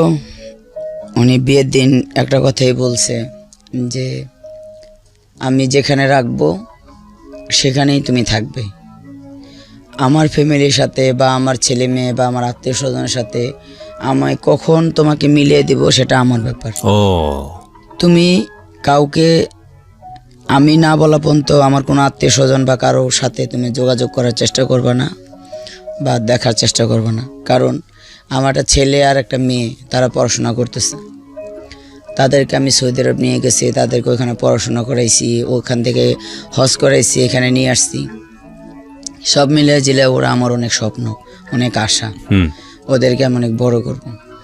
মানে আপনাকে যে বিয়ে করেছে সেটা উনি আগের ফ্যামিলিতে জানায়নি, পুরো বিষয়টা গোপন রেখেছে, এবং এটা আপনি মেনেও নিয়েছেন। হ্যাঁ, কিন্তু গোপন রাখছে বলতে উনি বলছে আমার স্ত্রীর অনুমতি দিছে, ওই যে একটা অনুমতি পেপার আমাকে না, সেটা আপনি লিগেলি হয়তো আপনি মনে করছেন ঠিক আছে, এটা বৈধভাবে ঠিক আছে, কিন্তু ওনার ফ্যামিলির সাথে ডিসকাস করা, ওনার ফ্যামিলির সাথে এগুলো উনি উনি বলছে কিছু এখন করে কাউকে জানানো যাবে না, সময় অনুসারে আমি জানাবো, হ্যাঁ, আমি যখন জানাবো। প্রয়োজন হবে। এখন জানাইলে আমার ছেলে মেয়েগুলার পড়ার ব্যাঘাত ঘটবে, তাদের মন মানসিকতা নষ্ট হবে, আর এটা আমরা স্বামী স্ত্রী মিলেই এটা ডিসিশন নিছি। আচ্ছা আমার স্ত্রী বলছে এখন কাউকে জানানোর দরকার নেই, আচ্ছা। যখন জানাতে হবে আমি নিজেই জানাবো। মানে আপনি যে ঘটনাটা বললেন, বিয়ের যে ঘটনাটা, মানে সেকেন্ড জিপি হাসানুল্লাহ সাহেবকে বিয়ের যে ঘটনাটা, এটা কি আপনার মেয়ে জানে যে যে ঘটনা যেভাবে বিয়েটা হয়েছিল? এমনি জানে যে ওই যে মাঝে মাঝে যে আমার হাজবেন্ডকে বকাবকি করতাম, রাগারাগি কিন্তু করতাম। গল্প কখনো তাকে বলা হয় না। না, এভাবে আমি চাচ্ছি আপনার মেয়ে এখন আপনার পাশে বসুক, তার কাছ থেকে আমার কিছু জানার আছে প্রয়োজন অনুসারে, আপনার যদি কোনো আপত্তি না থাকে। না, কোনো আপত্তি নেই, কোনো আপত্তি এমনি তো একটু জেট মোটামুটি, মানে ওই যে আমার হাজবেন্ডের সাথে যখন রাগ করতাম, মানে অনেক পরে এসে তো। ঠিক আছে, তাহলে মানে আপনার যদি কোনো আপত্তি না থাকে, আপনার বলতে যদি কোনো সংকীর্ণতা বোধ না করেন, তাহলে আপনার মেয়েকে আমি নিয়ে আসতে চাই স্টেজে। না, ওকে, সমস্যা নেই। ঠিক আছে। তো আপনি যে গল্পটা বলছিলেন, সেটা হলো যে সেখানে আমি যাওয়ার আগে ওকে একটু পরিচয় করাই দিই। আপনার নামটা বলেন একটু প্রথমে প্লিজ। আমার নাম জানাতারা বর্ষা। জানাতারা বর্ষা। বর্ষা এখন কি করছেন, মানে পড়াশোনা বা কোনো কিছু? হ্যাঁ, পড়াশোনা করতেছি। কিসে পড়ছেন? ইন্টারে পরীক্ষা দিলাম, আর হচ্ছে নার্সিং এ পড়তেছি। নার্সিং এ পড়ছেন, ওকে। আপনার মার যে জীবন গল্প এখন পর্যন্ত যতটুকু গেছে, ততটুকু আপনি অনেক কিছুই জানেন না আপনার মার কথা অনুযায়ী। এখন থেকে ততটুকু আপনি অনেক কিছুই জানেন না যেটা আপনি জানবেন, এবং আপনাকে আমার কিছু কিছু বিষয়ে জিজ্ঞাসা করার আছে বা প্রয়োজনে আপনার সাপোর্টও লাগবে। সো আপনার এতে কোনো আপত্তি নাই তো? না। ওকে, ফাইন, ঠিক আছে। আপনি বলেন, আপনি যেখানে বলছিলেন যে বিয়ে শাদী করলো হাসানুল্লাহ সাহেব আপনাকে, এরকম শুক্রবার দিন আমার বিয়ে হলো। শুক্রবার দিন বিয়ে হলো, তারপর কি হলো? শুক্রবারে জুমার নামাজ পড়ে আমার বিয়ে হলো। তারপরে যে আমার যে কাজী সাহেব ছিল আর যে হুজুর ওই যে কাকা ছিল, ওনাকে বললো কি যে আমাকে একটা কোরআন শরীফ দেন। কে বললো এটা? আমার হাজবেন্ড মোহাম্মদ আহসানুল্লাহ, আমাকে একটা কোরআন শরীফ দেন। তা আমি বললাম, তো উনি হুজুরে আর কাজী সাহেব ওনাকে কোরআন শরীফটা দিল, উনি কোরআন শরীফটা সামনে রাখলো। কাজী সাহেবের হাতের উপরে কোরআন শরীফটা আর আমার হাজব্যান্ডের উপরে কোরআন শরীফ, আমার বোন সামনে বসা, আরও যারা ছিল তারা সামনে বসা। তো উনি কোরআন শরীফে হাত দিয়ে বলল যে তুমিও হাত দাও। তা আমার এক হাত উপরে, ওনারও এক হাত উপরে। উনি আমাকে বলল যে তুমি কথা দাও আমার সম্পদ তুমি কাউকে দিবে না। আপনার সম্পদ কাউকে দিবে না বলতে? বলতেছি, জি। আমার সম্পদ তুমি কাউকে দিবে না। উনি আর উনি বলল আমি তোমাকে জীবনে কোনো দিন ছাইরা যাব না। কথা দিল কোরআন শরীফে হাত রেখে? হ্যাঁ, কোরআন শরীফে হাত রেখে। আমি বললাম ওনাকে যে আপনি তো আমাকে শুনছি আপনার অনেক বাড়ি আছে, গাড়ি আছে, টাকা পয়সা আছে, আপনার স্বর্ণ অলঙ্কার আছে, কিন্তু আপনি তো আমাকে 4 আনা ওজনের একটা চেন দিছেন, তা আমাকে তো আর কিছু দেন নেই। তা আমি আপনার সম্পদ কাকে কি দিব? আমার তো কোনো সম্পদই নেই। রাইট। হ্যাঁ, তো উনি বলল যে সবচেয়ে বড় সম্পদ হলো তুমি আমার। ওকে, ভদ্রলোকের সাথে আপনার বয়সের ডিফারেন্স কত ছিল? সরি, আমি যা ভেবেছিলাম তার থেকে এত বেশি রিভার্স করেছে যে হাসতে বাধ্য হচ্ছে আর কি। আপনার সাথে ওনার বয়সের পার্থক্য কত ছিল? উনি একজন ফ্রিডম ফাইটার, তাহলে বুঝতেই পারতেছেন ওনার সাথে আমার বয়সের ব্যবধানটা কত দূর হতে পারে। আচ্ছা, না কিন্তু ফ্রিডম ফাইটার তো অনেক অল্প বয়সে অনেকে আছে, এই জন্য জিজ্ঞেস করছিলাম। ওনার এখন 65 রানিং, আমার 42। তার মানে 20-এর অধিক গ্যাপ। তারপর যখন উনি বলল যে তুমি আমার সবচেয়ে বড় সম্পদ, জি, তুমি অনেক সুন্দরী, তোমাকে যে কেউ আমার ফ্রেন্ড সার্কেল বা যে কেউ দেখে তোমার, মানে বিয়ের আগে সে মোটামুটি একটা আতঙ্কে আছে আর কি, যেটা সেই যে একটা ওয়াদা করে নিল আর কি। হ্যাঁ হ্যাঁ, ও আদা করে নিল। তারপরে মনে করেন উনি আমাকে যখন বলল, তা আমি বললাম যে আচ্ছা ঠিক আছে।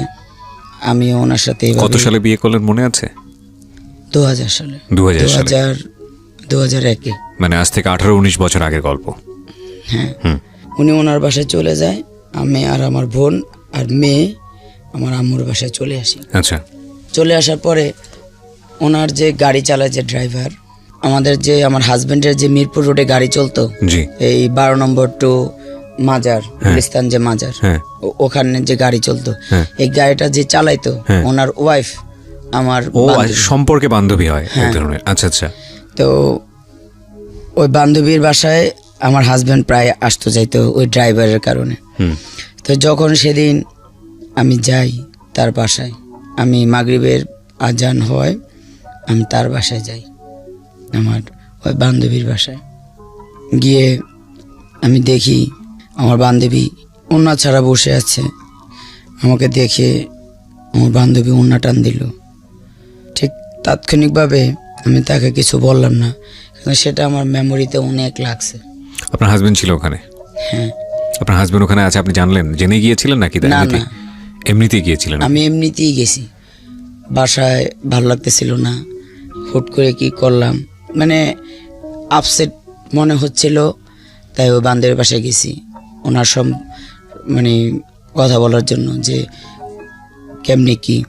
তো যাই এটা দেখে চলে আসলাম। তারপরে উনি আমাকে বললো যে চলো আমরা অনেক জায়গায় হোটেল আছে, যে আমি না হোটেলে যাব না, আপনি একটা বাসা ভাড়া করেন। তো বললো যে আচ্ছা ঠিক আছে, বাসা ভাড়া করো, বাসা দেখো। তো উনি কিছুক্ষণ পরে কথা বলে উনি চলে গেল। বললো যে কালকে আমি 11টা-12টার দিকে আসবো 10 নম্বর অমুক জায়গায়, তুমি ওখানে আসলে ওইখানে বাসা দেখব।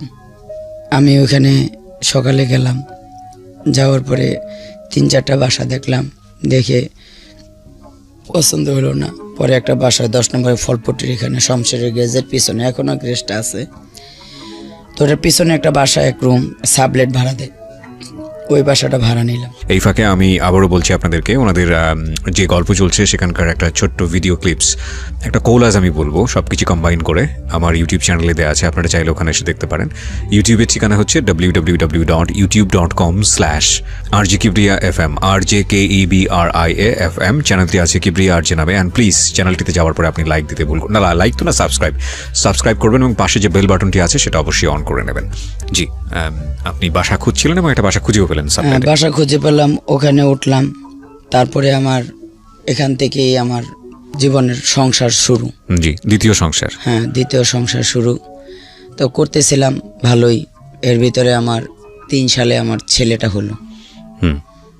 ছেলেটা হওয়ার পরে ছেলেটা যখন একটু হাঁটে তখন আমার মানে সতীন যাকে বলে, ওনারও আগের ওয়াইফ জানতে পারলো, এসে অনেক মারধর করলো, আমাকে করলো, আমার ছেলেকে করলো। আসছে বাসায় আপনার সঙ্গে দেখা করতে? বাসায় আসছে, জানতে পারছে। আসলে উনি কোনো অসুস্থই ছিল না, উনি একদম সুস্থ ছিল। তো এসে কি কথা হলো, আপনি জানলেন কিভাবে সে একদম সুস্থ ছিল? জানলাম। আপনি আগেই জানতে পেরেছেন নাকি উনি আসার পরে জানতে? না, উনি আসার পরে জানতে পারছি। কি করছে উনি? উনি আসছে, বাসায় পুলিশ নিয়ে আসছে, মারামারি করছে, তারপরে ওনাকে কাগজ দেখানো হয়েছে, উনি সম্পূর্ণ সুস্থ। এটাই ওনার সমস্যা। উনি মেয়ে দেখলে বা করলে সেটা আসলে আপনারা আস্তে আস্তে জানতে পারবেন, আমি সামনে বলতেছি তাইলে বুঝতে পারবেন। তো উনি যখন ওনার ওয়াইফ মারধর করে ওনাকে নিয়ে গেল, এভাবে করে অনেক দিন গেল, তাই প্রায় 2-3 বছর ওনাকে নিয়ে যায়, মারে, উনি আবার আসে, ওনাকে ধরে নিয়ে যায়, মারে, আবার উনি আসে। এভাবে করতে করতে 2004-5 সালের দিকে আমি সাভার চলে যাই। কেন? এদিকে আমি কাছাকাছি থাকি, উনি ধরে আমাকে মারে বাসায় এসে। মানে ওনার ওয়াইফ মারে? হ্যাঁ, ধরে আমাকে মারে, আমার এই কোলের ছোট্ট বাবুটা ওকে মারে, মেয়েটাকে মারে না। আচ্ছা, ছেলেটাকেই মারে। ওর তখন বয়স কত? এই বর্ষা তখন ওকে বোঝার মতো বয়স হয়েছে? 3-4 বছর বয়স, স্কুলে যায় এরকম কোনো বয়স? হ্যাঁ, স্কুলে যায়। আচ্ছা, তাহলে আমি ওর কাছ থেকে একটু শুনতে চাই। বর্ষা, আপনার কি মনে আছে, আপনার মা যেটা বললো, এরকম কোনো মেমোরি কি আছে? হ্যাঁ, মনে আছে। কি মনে আছে? একবার যখন আমরা সাভারে চলে আসি, তখন ওইখানে একবার ঝামেলা করছিল উনি আইসা। মানে উনি জানতে পারে যে আমরা সাভারে আসছি। আচ্ছা, তখন এখানে আইসা মানে অনেক ঝামেলা করে আর কি। এটা অনেক পরের গল্প। আচ্ছা, তো আপনার মা যেটা বলছে যে আপনার মূলত ধর্ম বাবাই তো উনি, হাসান সাহেব, ওনার স্ত্রী এসে গায়ে হাত তুলতো, এবং এগুলো আপনি তাহলে ছোটবেলায় দেখেছেন? জি। তো আপনি জিজ্ঞেস করতেন আপনার মাকে যে এই লোকটা, এই ভদ্রমহিলাকে কোথা থেকে আসে বা কি অবস্থা? আপনি কি বুঝতেন ওই সময়? আপনি কি বুঝতেন বিষয়গুলো? না, তখন তো আস্তে আস্তে যখন ঢাকায় থাকতাম আর কি, মিরপুরে, তখন তো মাঝে মধ্যে আসতো, তো দেখতে দেখতে আর কি অভ্যস্ত হয়ে গেছে বলতে বুঝতে পারতাম আর কি। ঠিক আছে, আমি আপনার কাছে আবারও যাবো। জি, বলেন। তারপরে আমি যখন সাভার চলে যাই, সাভার গিয়ে তারপরে উনি ক্ষান্ত হয়নি। উনি আমার হাজবেন্ডকে বাসায় আটকে রেখে ওনার যত বাড়ি স্থাবর অস্থাবর যা ছিল লিখে নিয়েছে। হ্যাঁ, সব ওনাদের নামে লিখে নিছে, নিয়ে ওনাকে শুধু এক কাপড়ে বের করে দিছে। শুধু একটা লুঙ্গি আর একটা গেঞ্জি পরে সমস্ত কাপড় যা ছিল সব রেখে দিছে। তা উনি আমাকে গিয়ে বললো যে আমি তো আজকে এক কাপড়ে চলে আসছি, তাহলে তুমি কি রাখবা? তুমি তো একসময় আমার অনেক সম্পদ দেখে আসছো। আমার যে আমি অনেক সম্পদ দেখে আসিনি, শুনছি আপনার সম্পদ আছে, বাট সেটা আমি ভোগ করিনি, চোখেও দেখিনি কখনো। হ্যাঁ, চোখেও দেখিনি, বাট সেটা ভোগও করিনি।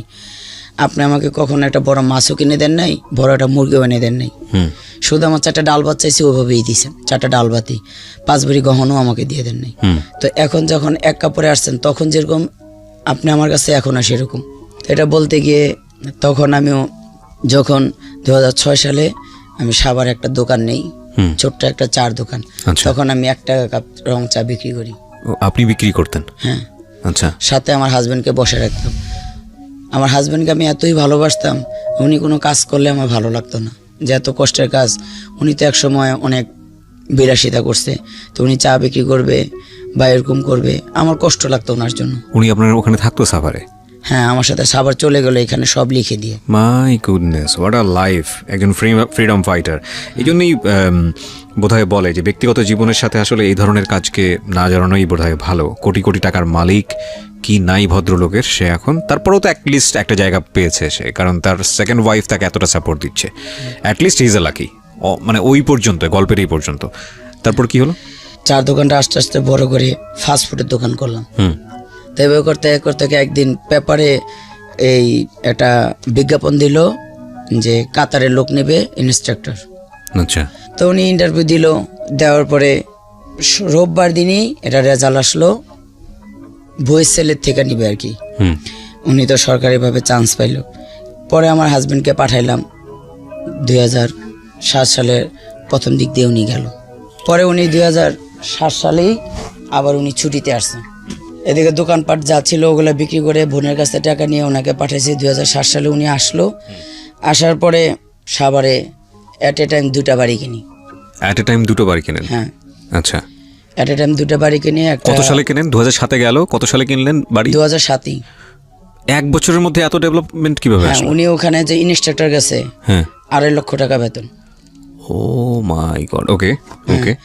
এই 2.5 লক্ষ টাকা বেতনের উপরে ওনাকে ওই দেশের এই এনজিওতে ওনাকে একটা লোন দেয়। সেই লোন পায় প্রায় বাংলা টাকার 49 লক্ষ না 50 লক্ষ টাকা। ওই টাকাগুলো দিয়ে আইসা এখানে 4.25% একটা জায়গা আর 5.5% একটা জায়গা কিনি সাভারে 3 নম্বর ওয়ার্ডে। পরে জায়গা কিনে উনি চলে গেল, রেজিস্ট্রেশন করে দিয়ে উনি 1 মাসের ভিতরে চলে গেল। না, ওই যাওয়ার আগেই যখন উনি আসলো তখন আমার ওই ওয়াইফ, যেদিন আমি বাড়িটা মিলাদ দেব সেদিন ওনার ওয়াইফ এসে অনেক মারধর, ওই একটু আগে মেয়ে যেটা বললো আর কি, অনেক মারধর করলো আমাকে, মারধর করলো, এই বাড়ি করবে না। পরে উনি ওনার বাড়িতে বলল যে এভাবে তো ইরানি এসে এভাবে মারধর করে, এখন বিদেশে আসছি এখনও মারধর করে, তো এখন কি করব। তো ওনার বড় দুলাভাই তখন বাচ্চা ছিল, তখন ওর বড় দুলাভাই বলল যে এখন যদি তুই না করিস, 2 নৌকায় পাড়া দিস না, তোর যাকে ভালো লাগে তাকে রাখ, আর যাকে ভালো না লাগে তাকে ছেড়ে দে। আর যদি আবিদের মাকে ছেড়ে দিস তাহলে আবিদের মাকে আমার কাছে দিয়ে যাস, আমি পালু। আর ইরানির যদি ছেড়ে দিস তাহলে তো আমাদের কোনো কথাই নেই, ওনাদের সাথে ওনাদের পরিবারে ওনাকে দেখতে পারতো না। তো এটা বলার পরে উনি বাড়িতে গেল গা, ওই দিনে গিয়ে ডিসিশন নিল, বাড়িতে কথা টথা বলে এসে আগের ওয়াইফকে ছেড়ে দিল। দিয়ে উনি ওই 1 সপ্তাহের ভিতরেই আবার চলে গেল কাতারে। কাতার যাওয়ার পরে এই বাড়ি দুটো কার নামে কিনেছিল উনি? বাড়ি দুটো, একটা ওনার নামে আমার নামে, আর একটা শুধু ওনার নামে। আচ্ছা। চলে যাওয়ার পরে বাড়িতে টুকটাক যা যা কাজ ছিল এগুলো আমি করাইছি। এদিক দিয়ে আমার ভিসাটাও, মানে আপনারও কাতারের ভিসা হয়ে গেছে? হ্যাঁ, ওকে। ভিসা কমপ্লিট করতেছি। উনি ছেলেকে নেবে, আমাকে নেবে, মেয়েকে নেবে না। তাই আমি ওনাকে বলি যে আমার মেয়ের জন্য আমি বিয়ে করছি, আমার মেয়েকে না নিলে আমি যাব না। তখন উনি বলে যে আমি তাহলে আগের ওয়াইফকে নিয়ে আসবো। আমি তুমি তো ওকে ছেড়ে দিছো, ছেড়ে দিলে কি হয়েছে, আমি ওকে আবার কবিল করে আবার নিব, তাও এই মেয়েকে নিব না। আমি কিন্তু তোমার কাছে মেয়ের জন্য বিয়ে করছি। মেয়েকে নেবে না কেন? মেয়েকে পছন্দ করতো না? মেয়ে ওকে ওই কোনো দিনও মেয়েকে ডাকে নেই, কোনো দিনও মেয়ের সাথেও কথা বলে নেই, এমনকি কোনো দিনও মেয়েটাকে বলে নাই যে আম্মু বা এই বর্ষা বা এদিকে। কোনো দিন ও এই তিম বইলা ওর মাথারে কখনো হাত বলে নেই যে আয় বা একটু খা বা এই জিনিসটা নেই। আমার মেয়েকে আমি যদি কোনো কিছু দিছি, চুরি করে দিছি। আপনি কিছু বলতে চান বর্ষার বিষয়ে? আপনার বাবার এরকম, এই যে আপনার মা বললো, এগুলো নিয়ে কোনো ঘটনা, কোনো মেমোরি কি আছে যেটা বলতে চান আপনি? হ্যাঁ, সব কিছুই তো মনে আছে, কারণ আব্বু তো গেছে বেশি দিন হয় নাই। হ্যাঁ। তো আব্বু যা যা করতো সবই তো মনে আছে। ও তো মানে আহসান সাহেব কি বাবা হিসেবেই জানতো, কারণ ও তো আসলে ওর বাবাকে দেখে নাই, জানেও না। এখনো তার বাবাকে সে আমার চেয়ে বেশি শ্রদ্ধা সম্মান করে। এখন সে তাকে কখনোই অবজ্ঞার চোখে দেখে না। তার বাবা যে বাবা, সে বড় গলে আব্বু বলেই ডাকে সবার সামনে বা সব সময়। ইজ ভেরি আনলাকি ম্যান, আর কিছুই বলার নাই। পুরো এপিসোডটা একটা মায়ের খেলা, প্রিয় শ্রোতা। আমি রিকোয়েস্ট করবো আপনাদেরকে, যারা এতক্ষণ পর্যন্ত শুনেছেন, শেষ পর্যন্ত শুনবেন। এবং আমি বিশেষ বিশেষ কিছু পর্বে আপনাদেরকে রিকোয়েস্ট করি, আজকেও সেই রিকোয়েস্টটাই করতে চাই। ধৈর্য ধরে শুনবেন এবং এই ভিডিও ফুটেজ যেটা আছে আমার ইউটিউবে এসে দেখেন, তাহলে বুঝবেন যে কেন আমরা এই ধরনের কথা বলছি। ওকে, বলেন তারপর। পরে অনেক যুদ্ধ করে অনেক কিছু বলে টলে উনি আমাকে মেয়ে নিতে উনি যাবে না। যখন উনি যাইতে রাজি না হলো তখন উনি বাধ্য হয়ে বললো যে আচ্ছা ঠিক আছে, বর্ষার পাসপোর্ট বানাও, ওকে নিয়ে আসো। নিয়ে গেলাম। ওখানে গিয়ে উনি আমার ছেলেকে স্কুলে ভর্তি করছে, মেয়েকে করেনি। কাতারে? হ্যাঁ। কোন বয়সে গেছে ও? কোন কোন ক্লাস থাকা অবস্থায়? কেজিতে। একদম ছোট? ছোট। আচ্ছা। হ্যাঁ, ছেলেতে একদম প্লেতে ভর্তি করছে। ছেলেকে ভর্তি করছে, মেয়েকে করেনি। তো যখন মেয়েটাকে না করাইছে ওর মন খারাপ লাগে না, খুব ওইখান স্বাভাবিক, থেকে স্কুলে খুব স্বাভাবিক, পড়তো। হ্যাঁ। তো ওখানে এক চিটাঙ্গা ভাইয়ের সাথে পরিচয় হলো, উনি ওখানকার অনেক বড় বিজনেসম্যান। তা ওনাকে বলার পরে উনি বলল যে আপনি কোনো চিন্তা করেন না, আমি ওর পড়ার খরচ দিব। তো ভাইয়াটা ওকে নিয়ে বাংলাদেশ এম্বাসি স্কুলে ভর্তি করলো, ভর্তি করে ওর পড়ার যা খরচ উনি দিত। কিন্তু আপনি কাতারে গিয়ে চিটাগংয়ের যে ভদ্রলোকের সাপোর্ট নিচ্ছেন, এটা নিয়ে আপনার ফ্যামিলিতে কোনো ঝামেলা হতো না? না, উনি বরঞ্চ খুশি হইতো যে উনি টাকা দিচ্ছে। আর উনি, আপনি যেটা সংসারে অশান্তি হইতো, উনি যদি ভাবতো যে আমি দুশ্চরিত্রা, তাইলে ওনার কাছে অশান্তি মনে হতো। কিন্তু উনি তো আমাকে বিভিন্নভাবে বাজাইছে, বিভিন্নভাবে ট্রাই করে দেখছে যে আসলে কোনো ঝামেলা। বিভিন্নভাবে ওনার ফ্রেন্ড সার্কেল দিয়ে টাকা পাঠাই দিয়ে বিভিন্নভাবে ট্রাই করে দেখছে। আমাকে কেউ কখনো টলাইতে পারেনি। কোরআন শরীফ শপথ করছি সেটা না, এমনিতেও আমাকে কেউ টলাতে পারেনি। পরে এভাবে করতে করতে কিছুদিন আমি ঘরে থাকার পরে আমি বললাম যে আমার এভাবে ভালো লাগে না, আমার একটা চাকরি বাকরি ধরাই দাও, বাসায় কাজ হোক, যেই কাজ হোক। আর পরে বললো যে কি কাজ করবা? পরে আমি বললাম দেখো কি কাজ করা যায়। এর ভিতরে 5 মাস 6 মাস হওয়ার পরে আমরা যে ফ্ল্যাটে থাকি, এটা একটা বাংলাদেশি অ্যাম্বাসির সেটার ড্রাইভার ছিল। তো উনি আর কি পুরো ফ্ল্যাটটা পাইছে, 6টা রুম ছিল। তো উনি রুমগুলো ব্যবহার করতে 2টা রুম উনি ভাড়া দিছে, একটা কেরালা নার্স আর একটা আমরা ব্যবহার করতাম, বাকিটি সব উনি ব্যবহার করতো। যে অ্যাম্বাসেডাররা মাঝে মাঝে আসতো, তো এর জন্য উনি পুরো ফ্ল্যাটটা ইউজ করতো, 2টা রুম ভাড়া দিছে। পরে উনি করছে কি, এই আমি ওই কেরালা মহিলাটার, আমার হাজবেন্ড বা যাদের সাথে থাকতাম কেউই জানতো না। আমার এই মেয়েটা মাঝে মাঝে দেখতো, দেখে বলতো, ও তো ছোট ছিল, বলতো আম্মু তুমি আন্টির কাপড় চোপড় ধোকে। হয়তো বড় এখন মনে আছে কিনা জানি না। আমি বললাম এমনি তোমার আন্টি তো বাবু হইব, ধুইতে পারে না, আমি ধুয়ে দিই। তো ধুয়ে দিলে কি হয়? ওনার ওই কাপড় ধুয়ে দিতাম, উনি ওইখান থেকে একটা টাকা আমাকে দিত, 400 রিয়াল করে দিত। তো সেটা আমি আমার মেয়ের জন্য বই খাতা লাগতো, এটা লাগতো, সেটা লাগতো, কাপড় চোপড় লাগতো, ওইটা আমার মেয়ের জন্যই আমি বের করতাম। তো এমন করতে করতে উনি যে জায়গায় চাকরি করে, ওইখানকার এক ছেলে আসলো বাসায় দাওয়াত খেতে। আমি বললাম লিঙ্কন আমাকে একটা চাকরির ব্যবস্থা করে দেখো। কি চাকরি করবেন ভাবি, আপনার তো বেশি পড়াশোনাও না, আর ইংলিশও বলতে পারেন না, হিন্দি বলতে পারেন না, কি চাকরি করবেন? তা আমি বললাম যে কোনো একটা চাকরি দেখেন, যদি কারো বাসা বাড়িতেও হয় তাও সমস্যা নেই, টাকার তো দরকার।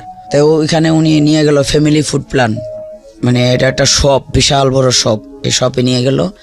তা আমার হাজব্যান্ডও গেল, গিয়ে ওইখানে ম্যানেজারের সামনে বললো, ওই লিঙ্কনে বললো যে আমার ভাবি চাকরি করবে। তো উনি বললো যে ওনার এডুকেশন কি? তো বললো যে আমার হাজব্যান্ড বললো ওনার কোনো এডুকেশন নাই, উনি মাত্র 8 পর্যন্ত পড়াশোনা করছে। বললো যে এই মাদার ল্যাঙ্গুয়েজে কী হবো, বাসা থাকতে থাকতে কখনো ফাঁসি দিতে যায়, কখনো বিষ খাইতে যায়, কখনো অ্যাডনর্মাল হয়ে যায়।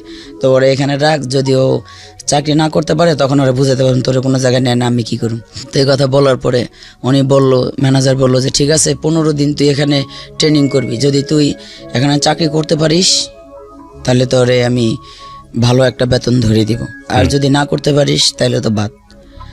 তাই ঠিক 1 সপ্তাহ আমি দেখার পরে ওই দিন আমরা 9 জন চাকরি করতাম কাউন্টারে। 9 জনের ভিতরে ওই দিন 5 জনই আসেনি, আমরা 4 জন আসছিলাম। তখন ম্যানেজার স্যার এসে বললো যে এই উনি হিন্দিতেই আমাকে বললো, তো হিন্দি পুরোটাই বুঝতাম। তো ওকে আমি ভাঙ্গা কিছু ইংলিশ কিছু হিন্দি দিয়ে বুঝাইছি যে হ্যাঁ okay I am now ready. তো ওকে বলার পরে ও বললো যে দেখিস সেখানে টাকা পয়সার হিসাব, কাউন্টার তো লক্ষ লক্ষ টাকার হিসাব প্রতিদিন। আমি বলছি নো প্রবলেম। তো বলছে দেখিস। তো ম্যানেজার আমার পাশে দাঁড়ানো আর একটা বাঙালি পাশে দাঁড়ানো, উনি আবার ওই ম্যানেজার ড্রাইভার ছিল। তো ঠিক আমি সারাদিন, ওই দিন ফ্রাইডে ছিল, সারাদিন এত কাজ করছি, উনি এতটাই হ্যাপি হয়েছে, উনি আমার যা বেতন ধরার কথা ছিল তার চেয়েও আরও 500 রিয়াল বেশি ধরছে। তো আমার চাকরি হয়ে গেল, আমি করতেছি। পরে এক সময় আমাদের 2007 সাল 8 সাল 9 সালে আমরা ওনার চাকরির মেয়াদ শেষ, আমরা বাংলাদেশে চলে আসি। তো আপনি তো থাকতে পারতেন ওখানে, কারণ আপনার না, আমি তো আমার হাজবেন্ডের বিষয়ে গেছি, এর জন্য আমার আসতে বাধ্যতামূলক আসতে হবে। বাধ্যতামূলক আসতে হয়েছে, থাকতে পারিনি। তো চলে আসছি। আসার পরে এখানে এসে আমরা আরেকটা জায়গা কিনছি 7.5 শতাংশ। আচ্ছা। তো ভালোই চলতেছিল। ওনার একটাই স্বভাব, উনি মেয়ে দেখলে ওই বয়সে গিয়েও এই স্বভাব? হ্যাঁ, সে মেয়ে দেখলে লুটে পড়ে। এর নিয়ে ঘরে প্রতিদিনই অশান্তি, এই বিচার ও বিচার করে। যতই ওনাকে বুঝায়, ওই তাল গাছ ভরাট ওনার কাছে রাত্রে বোঝায়, সকালে উনি সেই মেয়েদের পিছিয়ে দৌড়ায়। এমন করতে করতে উনি সেই জাহাঙ্গীরনগরের বাড়ি বিক্রি করলো। তারপরে 3 নম্বর ওয়ার্ডে মুক্তা কমিশনারের বাসার সামনে যে বাড়ি 5.5% সেগুলো, এই 2টা আমার নামে ছিল, এই 2টা আমাকে দিয়ে আগে বিক্রি করলো। আপনি রাজি হলেন কারণ? আমি রাজি হলাম। হাজব্যান্ড বিভিন্নভাবে বুঝায়। আসলে আমি এই যে এখন যে পরিস্থিতিতে আমি এতটা শক্ত, আমি আসলে এতটা শক্ত ছিলাম না। তো উনি করলো কি, 2016 সালে উনি একটা বাড়ি কিনবে, সিআরপির গেটে 4 তলা বাড়ি। এই বাড়িটা বিক্রি করে আমরা সেই বাড়িটা বায়না করছি। ওইটা যখন বায়না করি 16 সালে, তখনই আমি অনেক অসুস্থ। হঠাৎ করে আমি বিছানায় পড়ে যাই কোমর ব্যথায়। আচ্ছা। যখন কোমর ব্যথায় বিছানায় পড়ে যাই, 3 মাস বিছানায়। একদিন এত অসুস্থ হয়ে পড়ছি, উনি আমাকে ডাক্তারের কাছে নেয়ই না। পরে একদিন যখন একদম বাথরুম থেকে উঠে আসতে পারতেছিলাম না, মেয়ে ছেলে ওর বাবা মিলে উঠাই না, আমাকে এনাম ক্লিনিকে নিয়ে যায়।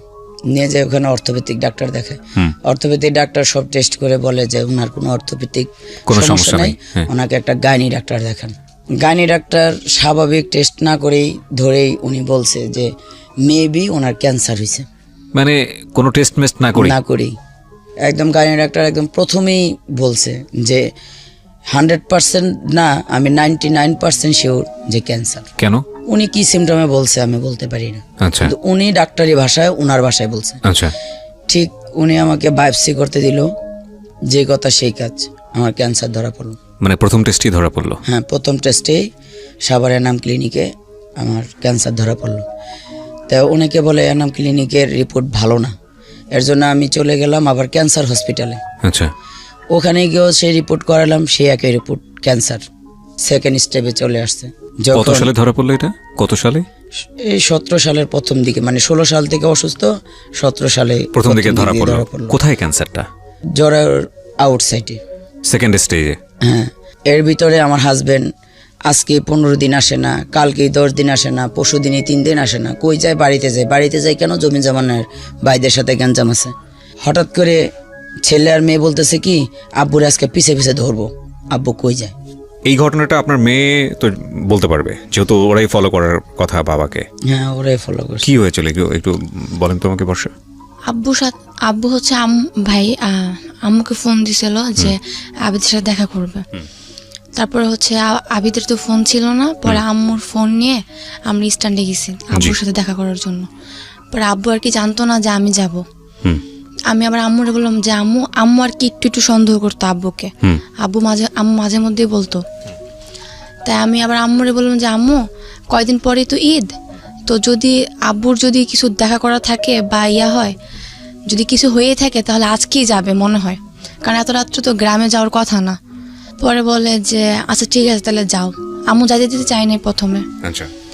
পরে আম্মুর ফোন নিয়ে পরে আমরা বের হই। আমি আর কি অন্য ভালোভাবে মুখ টুক বাইধা পরে যাই।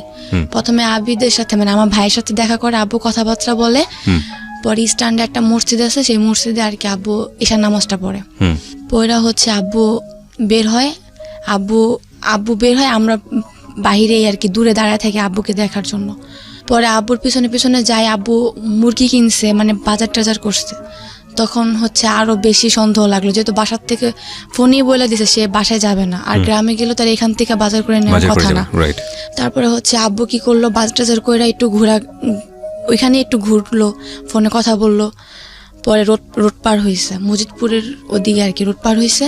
রিক্সাতে উঠে আব্বু চলে যেতেছে, আর আমরা রিক্সা পাইনি, অটো রিক্সা ছিল তো, রিক্সা পাই নাই, তাই আর আমরা রিক্সাও নেই। তারপরে আব্বুর অটো রিক্সার পিছনে পিছনে দৌড়াইতে আমি আর আমার ভাই গেছি।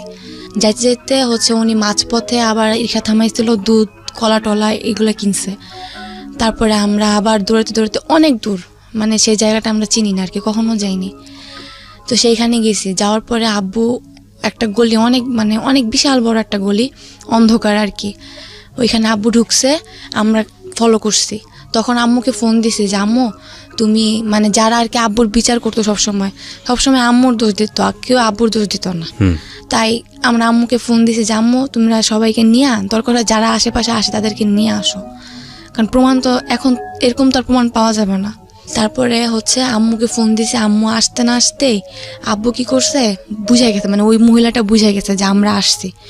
কারণ আব্বু যখন ভিতরে ঢুকে তখন ওই যে বাসায় ঢুকে সেই বাসার গেটে ওই মহিলাটা দাঁড়ায় ছিল, আমাদের দেখছে, নিশ্চয়ই মহিলাটা আমাদের চিনতো, তাই ওনার সন্দেহ হয়েছে, পরে আব্বুকে বলছে। তো আম্মুর আসতে আসতেই আব্বু চলে গেছে, মানে মহিলাও নাই আব্বুও নেই। পরে খুঁজতে খুঁজতে এখন আব্বু যেহেতু এ বাসায় আসছে নিশ্চয়ই কিছু না কিছু আছে, এখন কেউ কিছুই বলে না। তো কথা বলতে বলতে চিলাচিলি করতে করতে তখন ওই মহিলাটা বের হয়। বের হওয়ার পরে যেহেতু আমি আব্বু বলেই জানি আমার অধিকারটা সব থেকে বেশি, কারণ আমি তার প্রথম সন্তান ধরতে গেলে।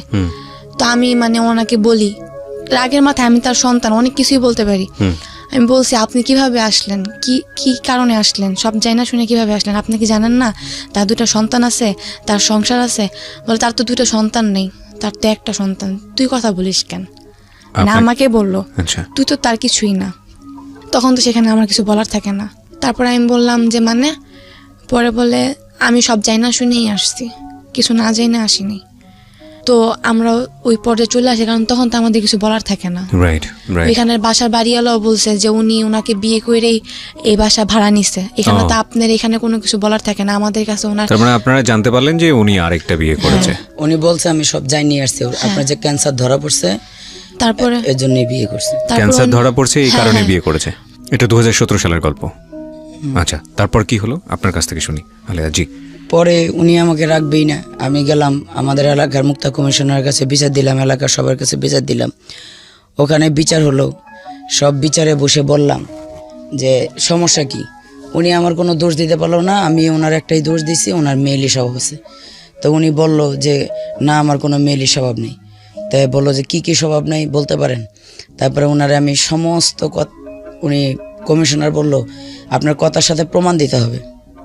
তাই আমি বললাম যে সবচেয়ে বড় প্রমাণ এই এলাকার বিশিষ্ট মানে গণ্যমান্য লোক সুলতান গাজী, সে একটা প্রমাণ, তার ছেলে বড় প্রমাণ, আমার বাড়ির ভাড়াটা বড় প্রমাণ। পরে বললো যে আপনার কাজের মানুষ সুলতান গাজী বললো হ্যাঁ, একটা মেয়ে, আমি ওনাকে বারবার বলছি মেয়েটার সাথে মিশতে না, উনি অনেকবার গেছে। এবং এই মেয়েটার কোনো দিনই কোনো বাড়ি গাড়ি টাকা পয়সা চাওয়া পাওয়া ছিল না, শুধু আর স্বামীর ভালোবাসাটুক চাওয়া পাওয়া ছিল। এই ভদ্রলোক কখনোই এই মেয়েটাকে দেয়নি। তো উনি বিচার টিচার সবই করলো, উনি বলল যে আমি এই স্ত্রী রাখবই না। আল্লাহ মাফ করুক, হেদায়েত দিক ওনাকে। ঠিক আছে, আমরা আর নাই বা বলি ওনার সম্পর্কে। এরপরে কি দাঁড়ালো, রেজাল্টটা কি দাঁড়ালো? তারপরে তো বিচার হলো, উনি আমাকে রাখবে না। তা কমিশনার বলল যে আচ্ছা ঠিক আছে, ওনার যে দাবি দাবা চাওয়া পাওয়া দিয়ে দেন। তা উনি বললো যে ওনার 80,000 টাকা কাবিন, এটা দিয়ে দেন। তা আমি বলছি আমার 80,000 টাকা তো কাবিন না, আমি বিদেশ গিয়ে ইনকাম করছি, আমার কিছু গহনা ছিল, সব মিলিয়ে ঝিলেই তো আমি ওইখানে 8,50,000 টাকা পাবো। তো কমিশনার প্রথম দিন বলল যে ওইটা বাদ, আপনি করেন লিখিত দেন। পরে লিখিত দিছে, ওইটা একজোট হলো, বিচার হলো। কমিশনার বলল যে যা বাড়ি বিক্রি করছেন এর অর্ধেক টাকা আপনি নেবেন, ওনাকে রাখলেও দিবেন, না রাখলেও দিবেন। উনি আমাকে 3 দিন পরে ডেকে বলে যে না, এই বিচার হবে না, সামনে বিচার হবে, আপনাকে কোনো টাকা দেওয়া হবে না, শুধু আপনার কাবিনের টাকা নিয়ে যান, নাহলে আপনি উচ্চতরে যান, মানে কোর্ট করেন বা পুলিশের কাছে যান। কোর্ট করেন, পুলিশ করেন। পরে আমি ওনাকে রাগের মাথায় বলছি আপনাকে কয় লাখ টাকা ঘুষ দিছে, ঘুষ খেয়ে এটা বলতেছেন। আমি অবশ্যই আজকে আমার পাশে কেউ নাই, আপনি দাঁড়াইছিলেন, আজকে আপনি সরে গেলেন। পরে বিচারে হয়েছিল আমার ওই যে আমি যে চাকরি করছি সেই টাকাটা দিবে, আমার আদৌ সেই টাকাটা দেয়নি। পরে এই 16-17 সালের প্রথম দিক থেকেই আমি ক্যান্সারে ভুগতে আমার এক জায়গা থেকে 6 লক্ষ টাকা লোন করি এই ক্যান্সারের ট্রিটমেন্ট করার জন্য। হ্যাঁ, বলছে যে 9 লক্ষ টাকার বেশি লাগতে পারে, মেডিসিন, অপারেশন, তারপরে কেমো, থেরাপি মিলে ক্যান্সার হসপিটাল থেকে বলছে। তো আমি একটা সমিতির কাছ থেকে 6 লক্ষ টাকা লোন করি। এরা লোনটা এই কারণে দিছে, আমার লেনদেন আমি সবসময় করতাম, আমার ভালো বিদায় এরা লোনটা দিছে। কিন্তু এরা জানতো না যে আমার লোনটা ব্লক হয়ে যাবে। এখন আমার লোনটার এগেইনস্টে কেস হয়েছে, আমি লোনটা দিতে পারিনি, তাদের লাভও দিতে পারিনি, আসলও দিতে পারিনি। তো এভাবে করতে করতে ওই টাকাটা আমার কাছেই ছিল। এদিকে অনেক ডাক্তার দেখাইছি, ওষুধ খাইছি, এটা করছি, টাকা কিছু ভাঙ্গা হয়ে গেছিলো, কিছু ছিল। আমি 18 সালের শেষে আমার এই ক্যান্সার নিয়ে আমি ভেলুরে যাই, কিন্তু ভেলুরে যাব কার সাথে যাইতে পারি না। আমার হাজব্যান্ডকে আমার সাথে তার ছাড়াছাড়ি হয়নি, কিন্তু সে আলাদা থাকে, সে সিআরপির 4তলা বাড়িতে এখন সে বসবাস করে, সে মহিলাকে নিয়ে। মানে যেই বায়না করেছিলেন যেই বাড়িটা হ্যাঁ, আপনি? যে বাড়িটা। মুক্তা কমিশনার এলাকার মানুষ বিচার করে বলে, হাসান সাহেব আপনার সাথে তো তার ছাড়াছাড়ি হয় নাই, তার সাথে আপনি 17-18 বছর সংসার করছেন, আপনি তাকে নিয়ে যান, ট্রিটমেন্টের টাকা তো সেই দিবে, আপনি দিবেন না, শুধু ওই করেন। পরে সে রাজি হয় না, অনেক কষ্ট করে তাকে রাজি করে। করানোর পর তার ভিসা লাগাই আমি, তাকে সে প্লেন দিয়ে আমি নিয়ে যাই। সমস্ত টাকা আমার টাকা খরচে, আমি টাকা আমার কিছু বন্ধু বান্ধব দিছে, কিছু ভাই বোন দিছে, কিছু লোনের টাকা ছিল। ভেলুর যখন যাই, আমার ট্রিটমেন্ট যখন শুরু হয়, যখন আমার শরীরে একটা কেমো আর 4টা রেডিয়েশন দেয়, ঠিক সেদিন সে আমাকে বলল যে আমার বাথরুম ধরছে। আমি বললাম আমাকে তো এখন রেডিয়েশন দিবে, আমি একটু বাথরুম থেকে আসি, তারপর তুমি যাও। এ কথা বলে আমি বাথরুমতে আসলাম। পরে সে ব্যাগটা আমাকে দিয়ে দিল। দিয়ে দেওয়ার পরে সে আমাকে সেই রেডিয়েশন রুমে রাইখা সে পালাইয়া ঢাকা চলে আসে বাংলাদেশে। আমি সেই দেশে একা ট্রিটমেন্ট করি। ডাক্তাররা বলে যে ক্যান্সারের রুগীদের আমরা একা ট্রিটমেন্ট দিব না। আমি সেই ডাক্তারের পায়ে ধরে কি কান্না। ডাক্তার বলে যে না, কোনো ট্রিটমেন্ট দিব না, ক্যান্সারের রুগীরা কেমো দিলে যে কোনো সময় মারা যায়, দিবেই না। আমি অনেক কান্নাকাটি করলাম সেই 2টা থেকে 5টা পর্যন্ত। ডাক্তারের পাও আমি আর ছাড়লাম না, যে আমাকে ট্রিটমেন্ট না দিলে আমার 2টা বাচ্চা আছে, আমার বাচ্চা 2টার কেউ নাই। ওরা তো বাংলা বোঝে না, ওদের হিন্দি ইংলিশে। অনেক 5টা 6টা বাজে, তখন উনি বিভিন্ন ডাক্তারদের নিয়ে বোর্ড মিটিং বসে বলে যে ঠিক আছে এখন কি করা যায়। ও তো সেই 2টা থেকে কান্না শুরু করছে, কান্না থামাইতেছে না। পরে বললো যে ঠিক আছে, রেডিয়েশন তো তুমি একা একা এসে দিতে পারবা, কেমন দিন তুমি কাউকে রাইখো সিগনেচার দেওয়ার জন্য। আমি বলছি আচ্ছা। তো আমি এতটাই ওখানে টাকার জন্য অনেক সময় খাইতেও পারিনি মানুষের কাছ থেকে। ওখানে আমি বাচ্চার চিকিৎসা করতে পারি নাই। আমি ওর কাছে এতগুলো টাকা পাই, ও আমাকে একটা টাকাও দেয় নাই। আমার যে মেন ডাক্তার জবা শেঠি, সেও আমাকে মাঝে মাঝে খাবার জন্য টাকা দিত। শেষ পর্যন্ত কি মানে পারলেন ট্রিটমেন্টটা সাকসেসফুল করতে? ট্রিটমেন্ট এখনো, ক্যান্সার ট্রিটমেন্ট তো একবারই শেষ হয় না। আমার এই পর্যন্ত প্রায় 12 লক্ষ টাকা গেছে, এই ধার দেনা, লোন, সুদে, এভাবে চলতেছে। ওইখানকার ট্রিটমেন্ট কমপ্লিট হয়েছিল নাকি কমপ্লিট ছাড়াই ফিরে না, আসতে? এখনো ট্রিটমেন্ট চলছে। ও এখনো যেতে হয় হ্যাঁ, আপনাকে ওখানে? আমি 3 মাস থেকে চলে আসার পরে আমি আবারও গত মাসে আমি গেছি, যার 27 দিন থেকে আবারও সামনের মাসের 5 তারিখে আমার যাওয়ার ডেট। কি পরিমাণ টাকা লাগতে পারে এই ট্রিটমেন্ট কমপ্লিট করতে? আসলে কিছু বলেছে? ক্যান্সারের ট্রিটমেন্ট তো এটা কোনো বলে কেউ হয় না। আমার প্রত্যেক 3 মাস পর পরই এখন ট্রিটমেন্টের জন্য যাইতে হবে। আর যদি বেশি সিরিয়াস হয়ে যায়, এখন আমার এই হাতটা বন্ধ হয়ে যাচ্ছে, হাতটা সারাক্ষণ প্যারালাইসিসের মতন, এই হাতটা দিয়ে এমন ভালো কিছু করতে পারি না, কিছু ধরে খেতে পারি না, পড়ে যায় হাত থেকে। অনেক টাকারই প্রয়োজন, আর পিছনের লোনগুলো তো আছেই। আর ঘর ভাড়া পাচ্ছে ডিসেম্বর থেকে জুন পর্যন্ত। আমি গত কালকে সারাদিন আমার এই 2 ছেলে মেয়েকে নিয়ে সারাদিন সকালে পানি ভাত দিয়ে মরিচ দিয়ে খাইছি, বিকালেও সেই মরিচ দিয়ে পেঁয়াজ দিয়ে ভর্তা করছি, সন্ধ্যার সময় 1 কাটি লাউ শাক আনছি 10 টাকা দিয়ে, সেটা আজকে শুধু নিরামিষ পাকায় খেয়ে এখানে আসলাম। আমার একটাই কষ্ট যে উনি এই কোরআন শরীফ শপথ করো আমাকে ফেলে চলে গেছে। আমার কি ছিল না, রোগ তো আমাকে আল্লাহ দিছে, আমি তো রোগটা বানাই নেই। প্রিয় শ্রোতা, এটা একটা জীবন গল্প, খুব ছোট করে তোলা একটা জীবন গল্প। একটু যদি ফ্ল্যাশব্যাকে যান তাহলে দেখবেন যে এই আলেয়া যে বাসের সিটের নিচে করে পালিয়ে ঢাকা শহরে এসেছিল শুধু ছোটবেলায় বিয়ে করবে না বলে। তারপর সে একসময় সেই পরিবারেরই হাল ধরেছে। শুধু সেই পরিবার না, তার খালার পরিবার, খালাতো ভাই বোনদেরকে মানুষ করার পেছনেও তার একটা ভূমিকা আছে। এই মানুষটাই জীবনের এক নির্মম পরিণতির মুখোমুখি হয়ে সে তার প্রথম যে হাজব্যান্ড, আল্লাহ তাকে ভালো করুক, জানেন এই দোয়াটা করা ঠিক হবে না করে কিনা, তারপরেও সে তো মৃত মানুষ, তার জন্য আমরা দোয়া করতেই পারি, তার পাল্লায় পড়ে জীবনটা একসময় শেষ হয়ে যায়।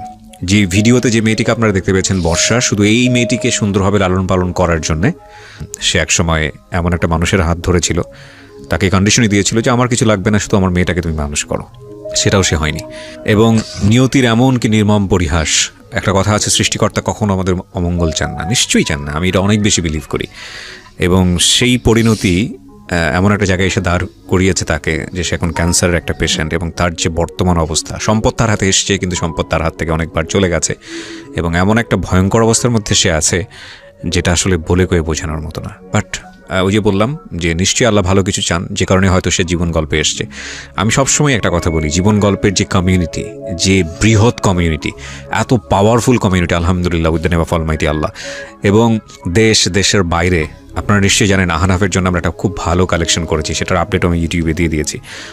এবং আজকে এই ভদ্রমহিলার জন্য 41 বছর বয়সী যে মহিলাটি এখানে এসছেন, আলেয়া, তার জন্য আপনাদের কাছে হাত পাততে চাই। যার যতটুকু সামর্থ্য আছে, আমরা জানি না যে যতটুকু আপনারা হেল্প করবেন তার মাধ্যমে তাকে আল্লাহ পরিপূর্ণ সুস্থ করে তুলবেন কিনা, কিন্তু আমরা চেষ্টা করতে চাই আমাদের জায়গাটা থেকে। একটা ভিডিও ফুটেজ, সম্পূর্ণ অনুষ্ঠানের একটা ছোট্ট ভিডিও ফুটেজ আমি আমার ইউটিউব চ্যানেলে দিয়ে দিয়েছি। ওখানে ওনাদের ফোন নাম্বার থাকবে, এবং এই ফোন নাম্বার দুটো ওনাদের মুখ থেকেই আমরা শুনতে চাই। ওনারা যখন প্রথম আমার কাছে এসেছিলেন তখন আমি ওনাদেরকে রিকোয়েস্ট করেছিলাম যে আপনারা দুটো বিকাশ নাম্বার করে নিয়ে আসেন, পার্সোনাল দুটো নাম্বার, যার মাধ্যমে যেন আপনাদের সঙ্গে তারা যোগাযোগ করতে পারে এবং আপনাদেরকে কিছুটা হলেও হেল্প করতে পারে। তো আপনারা কি দুটো নাম্বার করেছেন? জি করছি। দুটো নাম্বার কার কার নামে আছে? একটা আমার বোনের নামে করলো, একটা আমার নামে আছে। একটা আপনার নামে আছে। দুটো নাম্বার চাইলে আপনি বলতে পারেন আমাদের রেডিওর যারা লিসনার আছে তাদের উদ্দেশ্যে। একটা মুখস্থ আছে, একটা তো মুখস্থ নেই। আচ্ছা ঠিক আছে, আপনি একটু হেল্প করেন আমাদেরকে, আপনি নাম্বারটা একটু নিয়ে আসেন প্লিজ।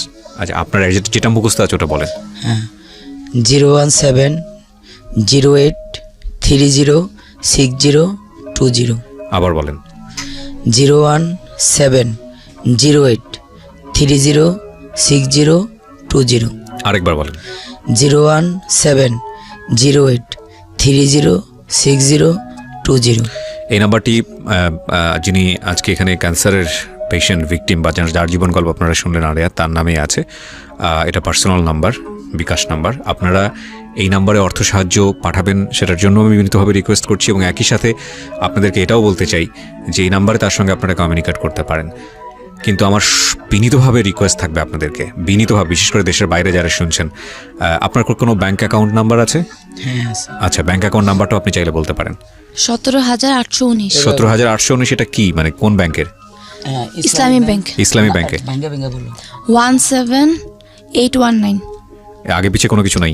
না না। আচ্ছা, তো আচ্ছা, ইসলামী ব্যাংকের 17819। ইসলামী ব্যাংক বাংলাদেশ লিমিটেড। আচ্ছা, একটা আপনারা বিকাশ নাম্বার পেলেন, একটা হচ্ছে আপনারা ব্যাংক অ্যাকাউন্ট নাম্বার পেলেন ইসলামী ব্যাংকের, আর আরেকটা আমি নাম্বারের কথা বলছিলাম সেটা সম্ভবত আপনার খালার নামে আছে। হ্যাঁ, ওই নাম্বারটা একটু বলে দেন। 013058444908। আরেকবার বলেন, আস্তে আস্তে বলেন। 013058444908। আচ্ছা, এটাতে নগদ আর হচ্ছে বিকাশ দুইটাই করা। নগদ এবং বিকাশ দুটোই করা আছে। আজকে নগদ করা আছে, কালকে থেকে বিকাশ খুলবে। ওকে, এই দুটো ফোন নাম্বার এবং একই সাথে ওনাদের ব্যাংক অ্যাকাউন্ট নাম্বার, এই সব কিছুই আমি আমার ইউটিউবে দিয়ে দিব মেনশন করে। এবং শুধু এটা না, আমি এই যে আপনারা আজকে যারা এই গল্পটা শোনার পরে ওদেরকে হেল্প করবেন, আমি আপনাদেরকে কথা দিচ্ছি যে খুব শীঘ্রই ফলো আপটাও আমি একটা ভিডিও দিয়ে দিব আমার ইউটিউব চ্যানেলে। আমি ইউটিউব চ্যানেলটা মেনশন করছি, www.youtube.com/RJKibriya.fm। আমি আবারও বলছি, www.youtube.com/RJKEBRIA.FM। চ্যানেলটি আছে কিবরিয়া আরজে নামে, ওখানে গিয়ে লাইক দিয়ে সাবস্ক্রাইব করবেন। সাবস্ক্রাইব করে নোটিফিকেশনটা অন রাখবেন। আমি আবার টোটাল আপডেট, এদের কী হচ্ছে না হচ্ছে, কত টাকা আপনারা পাঠিয়েছেন, ডিটেল আমরা জানিয়ে দেব। বর্ষা, আমি আপনার মা অনেকক্ষণ ধরে বলেছে, আপনার কথা দিয়ে আজকের অনুষ্ঠানটা শেষ করতে চাই। আমাদের যারা লিসনার আছে, যারা তখন দেখলো বা ইউটিউবে আপনাদের ভিডিও যাবে, যারা দেখবে এই ভিডিওটা, তাদের উদ্দেশ্যে আপনার কিছু বলার আছে? তাদের কাছে আমার এতটুকুই বলার যে আমার আম্মুর জন্য আমার তো কোনো কিছু করার সামর্থ্য নেই, আপনারা আমার আম্মুর পাশে দাঁড়ান। যেহেতু রোগ আল্লাহ দিছে, নেওয়ার দায়িত্বটাও তার উপরে, কিন্তু মানুষ তার চেষ্টা করতে পারে, কিন্তু আমাদের চেষ্টা করার ক্ষমতা নেই। তাই আপনাদের কাছে আজকে আমরা আসছি, আপনারা একটু আমার আম্মুকে সাহায্য করে, আর কিছু বলার নেই। ভালো থাকুন প্রিয় শ্রোতা। মানুষের উপর বিশ্বাস হারানো পাপ। শেষ বেলায় শুধু এতটুকুই বলতে চাই, 1000 টাইম আই ডু বিলিভ যারা আমাকে শুনছেন তারা যদি ছোট ছোট করে এই ভদ্রমহিলার জন্য কিছু করেন, এই মেয়েটার অনাথ হবে না। আমি এটা বিশ্বাস করি। সবাই দোয়া করেন এবং যার যতটুকু সামর্থ্য আছে এই ফ্যামিলিটার পাশে দাঁড়ান please. Thank you so much. আজকের মতো এখানেই শেষ করছি। শুভরাত্রি। শুনছেন আরজি কিবরিয়ার সাথে মিস্টার ম্যাঙ্গো ক্যান্ডি প্রেজেন্টস জীবন গল্প।